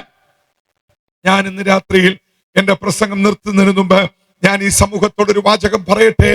നമുക്കൊരു ലക്ഷ്യമുണ്ട്. ആ ലക്ഷ്യത്തിലേക്ക് പോകാൻ നമ്മൾ എന്നും മുന്നോട്ട് ചലിക്കുന്നവരായിരിക്കണം. അനേകർ പിന്മാറിപ്പോയി, അനേകർ തകർന്നുപോയി. എന്നാൽ ഇന്ന് രാത്രിയിൽ നമുക്കൊരു പോളിസി ഉണ്ടാകട്ടെ, നമുക്ക് മുന്നോട്ട് പോകാം എന്ന് പറഞ്ഞാൽ go forward. Price the Lord. നമ്മൾ മുന്നോട്ട്. മറിയ പുറകോട്ടല്ല, പത്രോസ് പുറകോട്ട് പോയി, യോഹന്നാൻ പുറകോട്ട് പോയി, പ്രിയരെല്ലാം പുറകോട്ട് പോയി. എന്നാൽ മറിയ മുന്നോട്ട് തന്നെ. ഇന്ന് രാത്രി ഒന്ന് വിശ്വസിച്ച് പറയാമോ, ഞാൻ മുന്നോട്ട്? എത്ര പേർ സമർപ്പിക്കും? ഞാൻ വിശ്വസിക്കുന്നു ഇന്ന് രാത്രിയിൽ മുന്നോട്ട് കുതിക്കാൻ തയ്യാറുള്ള ചിലതിനെ ബലപ്പെടുത്താൻ യേശു ഇവിടെ വന്നിട്ടുണ്ട്. മുന്നോട്ട് സ്റ്റെപ്പ് വെക്കാൻ തയ്യാറുള്ള ചിലതിന്റെ രോഗം സൗഖ്യമാക്കുവാൻ, മുന്നോട്ട് സ്റ്റെപ്പ് വെക്കാൻ തയ്യാറുള്ള ചിലതിനെ ബലപ്പെടുത്തുവാൻ, മുന്നോട്ട് സ്റ്റെപ്പ് വെക്കുവാൻ തയ്യാറുള്ള ചിലതിനെ ആശ്വസിപ്പിക്കുവാൻ, മുന്നോട്ട് സ്റ്റെപ്പ് വെക്കാൻ തയ്യാറുള്ള ചിലതിനെ ബലപ്പെടുത്തുവാൻ ഇന്ന് രാത്രിയിൽ ഒരുവരിവിടെ വന്നിട്ടുണ്ട്. അവന്റെ പേരാ യേശു ക്രിസ്തു. വിശ്വസിച്ച് കർത്താവിനെ ഒന്ന് സ്തുതിച്ചാട്ടെ. ശബ്ദമുയർത്തി ഹല്ലേലൂയ. യേശു ക്രിസ്തുവിന്റെ 12 ശിഷ്യന്മാർക്കും യേശു ക്രിസ്തുവിന്റെ അമ്മ മറിയയ്ക്കും ഉണ്ടാകാത്തൊരു ഭാഗ്യം ഇവൾക്കുണ്ടായി. ഇവൾക്കുണ്ടായ ഭാഗ്യം ഞാൻ ഇനിയും പറയാം. യേശു ക്രിസ്തുവിന്റെ ശുശ്രൂഷയിൽ ഇവൾ ഒരു നിഴൽ പോലെ കൂടെ ഉണ്ടായിരുന്നു. പക്ഷെ ആ ശുശ്രൂഷയിൽ നിഴൽ പോലെ അമ്മയും കൂടെ ഉണ്ടായിരുന്നു, പല സഹോദരിമാരും ഉണ്ടായിരുന്നു. പക്ഷെ ഇവൾ കൂടെ ഉണ്ടായിരുന്നു. യേശു ക്രിസ്തുവിന്റെ ക്രൂശീകരണത്തിൽ ഇവൾ അവിടെ ഉണ്ടായിരുന്നു. പക്ഷെ ഇവൾ മാത്രമല്ല, അമ്മ മറിയയും ക്ലയോപാവിന്റെ ഭാര്യയും ഈ മഗ്ദല മറിയയും അവിടെ ഉണ്ടായിരുന്നു. യേശു ക്രിസ്തുവിന്റെ ശുശ്രൂഷയിലും ക്രൂശീകരണത്തിലും. യേശു ക്രിസ്തുവിന്റെ ശവമടക്കിൽ ഇവൾ ഉണ്ടായിരുന്നു. സ്ഥലം ഇവൾക്കറിയാം, അതാ ഇവൾ അവിടെ വന്നത്. പക്ഷെ ആ സ്ഥലത്ത് ഒരുപക്ഷെ അമ്മ മറിയയും മറ്റു സഹോദരിമാരും ഉണ്ടായിരുന്നു. പക്ഷേ യേശു ക്രിസ്തുവിന്റെ ഉയർപ്പ് വന്നപ്പോൾ ഇവൾ മാത്രമേ അവിടെ ഉണ്ടായിരുന്നുള്ളൂ. അവൾക്കുണ്ടായ ഭാഗ്യമാണ്. 4, 5 മർക്കോസിന്റെ മാളിക മുറിയിൽ പരിശുദ്ധാത്മാഭിഷേകം പ്രാപിക്കുവാൻ ഇവളും അവിടെ ഉണ്ടായിരുന്നു. യേശു ക്രിസ്തുവുമായി ബന്ധപ്പെട്ടുള്ള സുപ്രധാനമായ സകല നിമിഷങ്ങളിലും ഇവളുടെ വിശ്വാസത്തിന്റെ ശക്തി അതിനൊരു സാക്ഷിയാകാൻ ഇവളെ നിർത്തി. ആർക്കും അത് അവകാശപ്പെടാൻ കഴിയാത്ത വിധത്തിൽ. അതാണ് അപ്പോസ്തലന്മാരുടെ അപ്പോസ്തല. പ്രൈസ് ദി ലോർഡ് എന്നീ പുസ്തകത്തിൽ എഴുതി. ശിഷ്യഗണത്തിൽ ഒരു പ്രധാനിയായി ഇവളെ നിർത്തി. സ്വർഗം ഇവളെ ആദരിച്ചു. ഇന്ന് രാത്രി ഞാനൊരു കാര്യം ഗ്യാരണ്ടി പറയാം. നമ്മൾ തെരഞ്ഞെടുത്ത മാർഗം അബദ്ധത്തിന്റെ മാർഗമല്ല. നമ്മൾ പരാജയപ്പെട്ട ഒരു മാർഗത്തെ പിന്തുടർന്നിറങ്ങിയവരല്ല. രാഷ്ട്രങ്ങൾ ഇവിടെ ഇല്ലാതായി പോയി. റോമൻ സാമ്രാജ്യം എന്തിയെ? അലക്സാണ്ടറിന്റെ സാമ്രാജ്യം എവിടെ? ബാബിലോൺ എവിടെ പോയി? മേദ്യ പേർഷ്യ സാമ്രാജ്യം എവിടെ? പക്ഷെ നിത്യരാജ്യത്വം സ്ഥാപിക്കുവാൻ വന്നവൻ ഇന്നും ജീവനോടെ നിൽക്കുന്നു. Price the Lord. ഇന്നും ജീവനോടെ നിൽക്കുന്നു. ഞാൻ ഒരു കാര്യം ഉറപ്പിച്ചു പറയാം, കർത്താവിനെ പിൻപറ്റിയവരാരും പരാജയപ്പെട്ടിട്ടില്ല. ഇന്ന് രാത്രിയിൽ ആ സാന്നിധ്യം ഇവിടെ ഉണ്ട്. എത്ര പേർ വിശ്വസിക്കുന്നുണ്ട്? ചിലതിനെ സമയം പോയത് ഞാൻ പോലും അറിഞ്ഞില്ല. സമയം ഒത്തിരി മുന്നോട്ട് പോകുന്നു. ഇന്ന് രാത്രി ചിലതിനെ സൗഖ്യമാക്കുവാൻ, ചിലതിനെ വിടുവിക്കുവാൻ, ചിലതിനെ ആശ്വസിപ്പിക്കുവാൻ യേശു ഇവിടെ വന്നിട്ടുണ്ട്. പ്രാർത്ഥന ആഗ്രഹിക്കുന്നവർ കരമൊന്ന് ഉയർത്തിപ്പിടിച്ചാട്ടെ. ഇടവും വലവും ഒന്നും നോക്കണ്ട, ധൈര്യമായിട്ട് ഉയർത്തിപ്പിടിച്ചാട്ടെ. കരമുയർത്തിവരൊന്ന് എഴുന്നേറ്റ് നിന്നാട്ടെ, ചാടി എഴുന്നേറ്റാട്ടെ. ഞാൻ വിശ്വാസത്തോടെ പറയുക, യേശു ചിലരെ തൊടാൻ പോകുക. യേശു ചിലരെ തൊടാൻ പോകുക. ഇടവും വലവും നോക്കണ്ട. ഇന്ന് രാത്രി ഒരു സാധാരണ രാത്രിയല്ല. നമ്മൾ ദൈവദാസന്മാരുമുണ്ട്. നമ്മളെ മേൽ കർത്താവ് ഇന്ന് രാത്രിയിൽ ഒരു പുത്തൻ ശക്തി പകരാൻ പോകുക. പലപ്പോഴും പലതിനു മുന്നിലും ക്ഷീണിച്ചിരിക്കുന്ന അനുഭവങ്ങളുടെ മേൽ, ശുശ്രൂഷ മേഖലകളിൽ വെല്ലുവിളികളുടെ മേൽ ഇന്ന് രാത്രിയിൽ മറിയെ പോലെ ഒരു ഇരട്ടി ബലത്തോടെ നമ്മൾ മടങ്ങാൻ പോകുക. ഇരട്ടി കൃപയോടെ മടങ്ങാൻ പോകുക. യേശുവിന്റെ അധികാരമുള്ള നാമം ഇന്ന് രാത്രി ഇവിടെ ചലിക്കാൻ പോകുക. ഓ റബ ശമന രഗനെ പ്രൗഢമന അസ്കൻ. എല്ലാവരും പ്രാർത്ഥിച്ചാട്ടെ. ഇന്ന് രാത്രി കൊച്ചു കുഞ്ഞുങ്ങൾ മുതൽ പ്രായമുള്ളവരിൽ വരെ ദൈവശക്തിയുടെ ഒരു വ്യാപാരം ഈ പന്തലിൽ ഉണ്ടാകട്ടെ. യേശു ചിലരെ തൊടട്ടെ, ചിലരെ സൗഖ്യമാക്കട്ടെ. പിന്മാറ്റത്തിന്റെ അനുഭവത്തിൽ നിന്ന് മടക്കിക്കൊണ്ടുവരട്ടെ. തകർച്ചയുടെ അനുഭവത്തിൽ നിന്ന് മടക്കിക്കൊണ്ടുവരട്ടെ. ഞാൻ പ്രാർത്ഥിക്കാൻ പോകുക. വിശ്വസിക്കണം. യേശുവിന്റെ നാമത്തിൽ. ഗായക സംഘം ഒരു ഗാനം പാടാൻ വേണ്ടി തയ്യാറെടുപ്പ് നടത്തുക. ആ ഗാനം ഞാൻ പറയാം. ജീവിതത്തിൽ 2 പ്രാവശ്യം ബ്രെയിൻ സർജറി ചെയ്തൊരു സഹോദരി എനിക്കറിയാം. സ്കൾ ഓപ്പൺ ചെയ്ത് സർജറി നടത്തി. 2 പ്രാവശ്യം സർജറി ചെയ്തിട്ടുണ്ട്. പക്ഷെ ഇന്നും ആ സഹോദരി ആരോഗ്യത്തോടെ ജോലിയൊക്കെ ചെയ്യുന്നുണ്ട്, ജീവിക്കുന്നുണ്ട്. അപ്പോൾ നമുക്ക് ചെറിയൊരു പരുവ് വന്നാൽ, ഒരു സർജറി വേണമെന്ന് ഡോക്ടർ വിധിച്ചാൽ നമുക്ക് പിന്നെന്തോ ടെൻഷനാ. ക്രൈസ്തലോ അന്ന് രാത്രി ഉറക്കമില്ല, ആകപ്പാട് വെപ്രാളമാ. ചെറിയൊരു ഡോക്ടർ പറഞ്ഞാൽ ഇതുപോലെ ഒത്തിരിയോ നമുക്കെന്നാലും ഒരു സ്വസ്ഥതയില്ല. 2 പ്രാവശ്യമൊക്കെ തലയൊട്ടി ഒക്കെ ഓപ്പൺ ചെയ്തൊരു സർജറി എന്നൊക്കെ പറയുമ്പോൾ ഇതിന്റെ ഗൗരവം എന്തുമാത്രം ഭയങ്കരമാ. ക്രൈസ്തലോ ആ സഹോദരി എഴുതിയ ദൈവം വിടുവിച്ചു ഒരു മനോഹര ഗാനമുണ്ട്. ഗാനത്തിന്റെ അടികളാണ് നമ്മൾ പാടുന്നത്. നിങ്ങൾ എന്നെ തുറച്ചു നോക്കുമെന്ന് വേണ്ട, നിങ്ങൾക്ക് അറിയാവുന്ന ഗാനം തന്നെയാ. ക്രൈസ്തലോ ജീവിതയാത്രയെ അതിൽ ഭാരങ്ങളേറിടുമ്പോൾ തളരാതെ ഓടിടുവാൻ. പരിശുദ്ധനാം താതനെ എന്നാ തുടങ്ങുന്നത്, പക്ഷെ നമ്മൾ പാടുന്നത് ഈ സ്റ്റാൻസയാ. ആ സഹോദരി എഴുതിയൊരു മനോഹര ഗാനം. ഞാൻ ഈ ജനത്തിന് വേണ്ടി ഒന്ന് പ്രാർത്ഥിച്ചതിന് ശേഷം നമ്മൾ ഒരുമിച്ച് ഈ ഗാനം പാടി സന്തോഷിച്ച് ഇന്ന് രാത്രിയിൽ മടങ്ങും. നമുക്ക് എല്ലാവർക്കും ഒന്ന് സ്തോത്രം ചെയ്യാം. യേശുവിന്റെ അധികാരമുള്ള നാമത്തിൽ ഈ ജനത്തിന് വേണ്ടി ഇന്ന് രാത്രിയിൽ പ്രാർത്ഥിക്കുന്നു. ഒരത്ഭുത രോഗസൗഖ്യം ഇവിടെ വ്യാപരിക്കട്ടെ. ചിലരുടെ ബലഹീനതകളുടെ മേൽ ദൈവശക്തി വ്യാപരിക്കട്ടെ. ഓ, ഭയന്നിരിക്കുന്ന ചിലതിനെ ഇന്ന് രാത്രിയിൽ ധൈര്യപ്പെടുത്തണം. ഒറ്റപ്പെട്ട അനുഭവത്തിൽ നിൽക്കുന്ന ചിലതിനെ ശക്തീകരിക്കണം. ചില രോഗങ്ങൾ യേശുവിന്റെ നാമത്തിൽ വിട്ടുമാറട്ടെ. ചില ഹൃദയ രോഗത്തെ അങ്ങയുടെ നാമത്തിൽ അടിയൻ ശാസിക്കുന്നു. ചില കിഡ്നി രോഗങ്ങളെ ശാസിക്കുന്നു. ചില ഉദര രോഗങ്ങളെ ശാസിക്കുന്നു. ചില ലിവർ രോഗങ്ങൾ വിട്ടുമാറട്ടെ. ചില മൈഗ്രെയിനുകൾ വിട്ടുമാറാതെ വരിഞ്ഞു മുറുക്കുന്ന ചില രോഗത്തിന്റെ കെടുതികൾ യേശുവിന്റെ നാമത്തിൽ ഇന്ന് രാത്രിയിൽ അഴിഞ്ഞു മാറട്ടെ. ചില സ്പൈനൽ കോഡിന്റെ പ്രശ്നങ്ങൾ യേശുവിന്റെ നാമത്തിൽ സൗഖ്യമാകട്ടെ.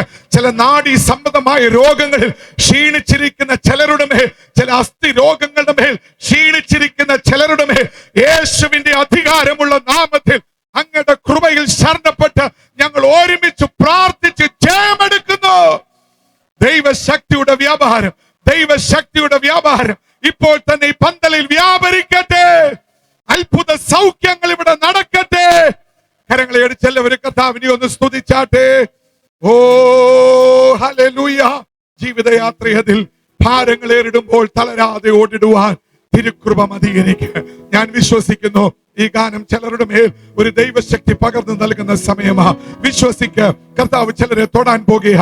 ഭാരങ്ങൾ വഹിച്ച് തളർന്നിരിക്കുന്ന ചിലതിനെ ബലത്തോടെ മലയിറക്കാൻ പോകുക. സൗഖ്യത്തോടെ ഇവിടെ നിന്ന് നയിക്കാൻ പോകുക. വിശ്വസിച്ച് ഉടവ രമന ഹസ്കനെ പ്രൗഢമന ദൈവശക്തി വ്യാപരിക്കട്ടെ.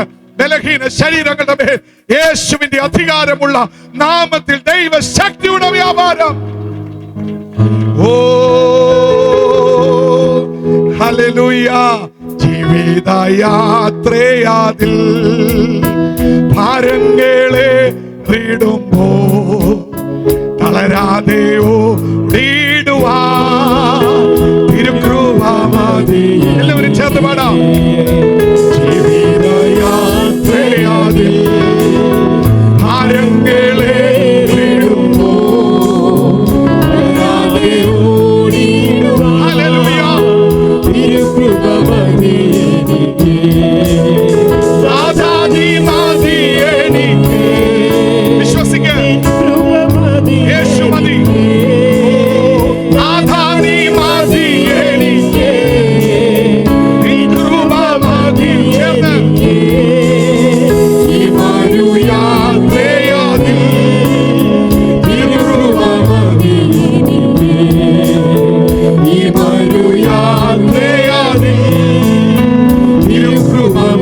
ഒരു പ്രാവശ്യം കൂടി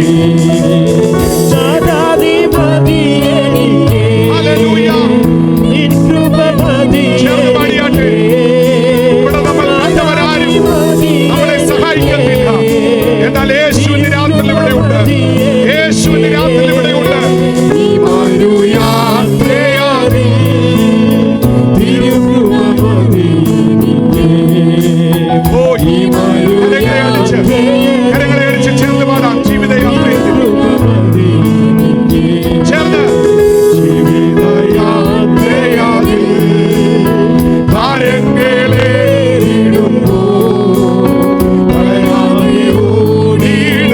ശബ്ദമുയർത്തി പാടാം. ഒരു പ്രാവശ്യം കൂടി ആ സാൻസ. ഓ ജീവിതയാത്രയിൽ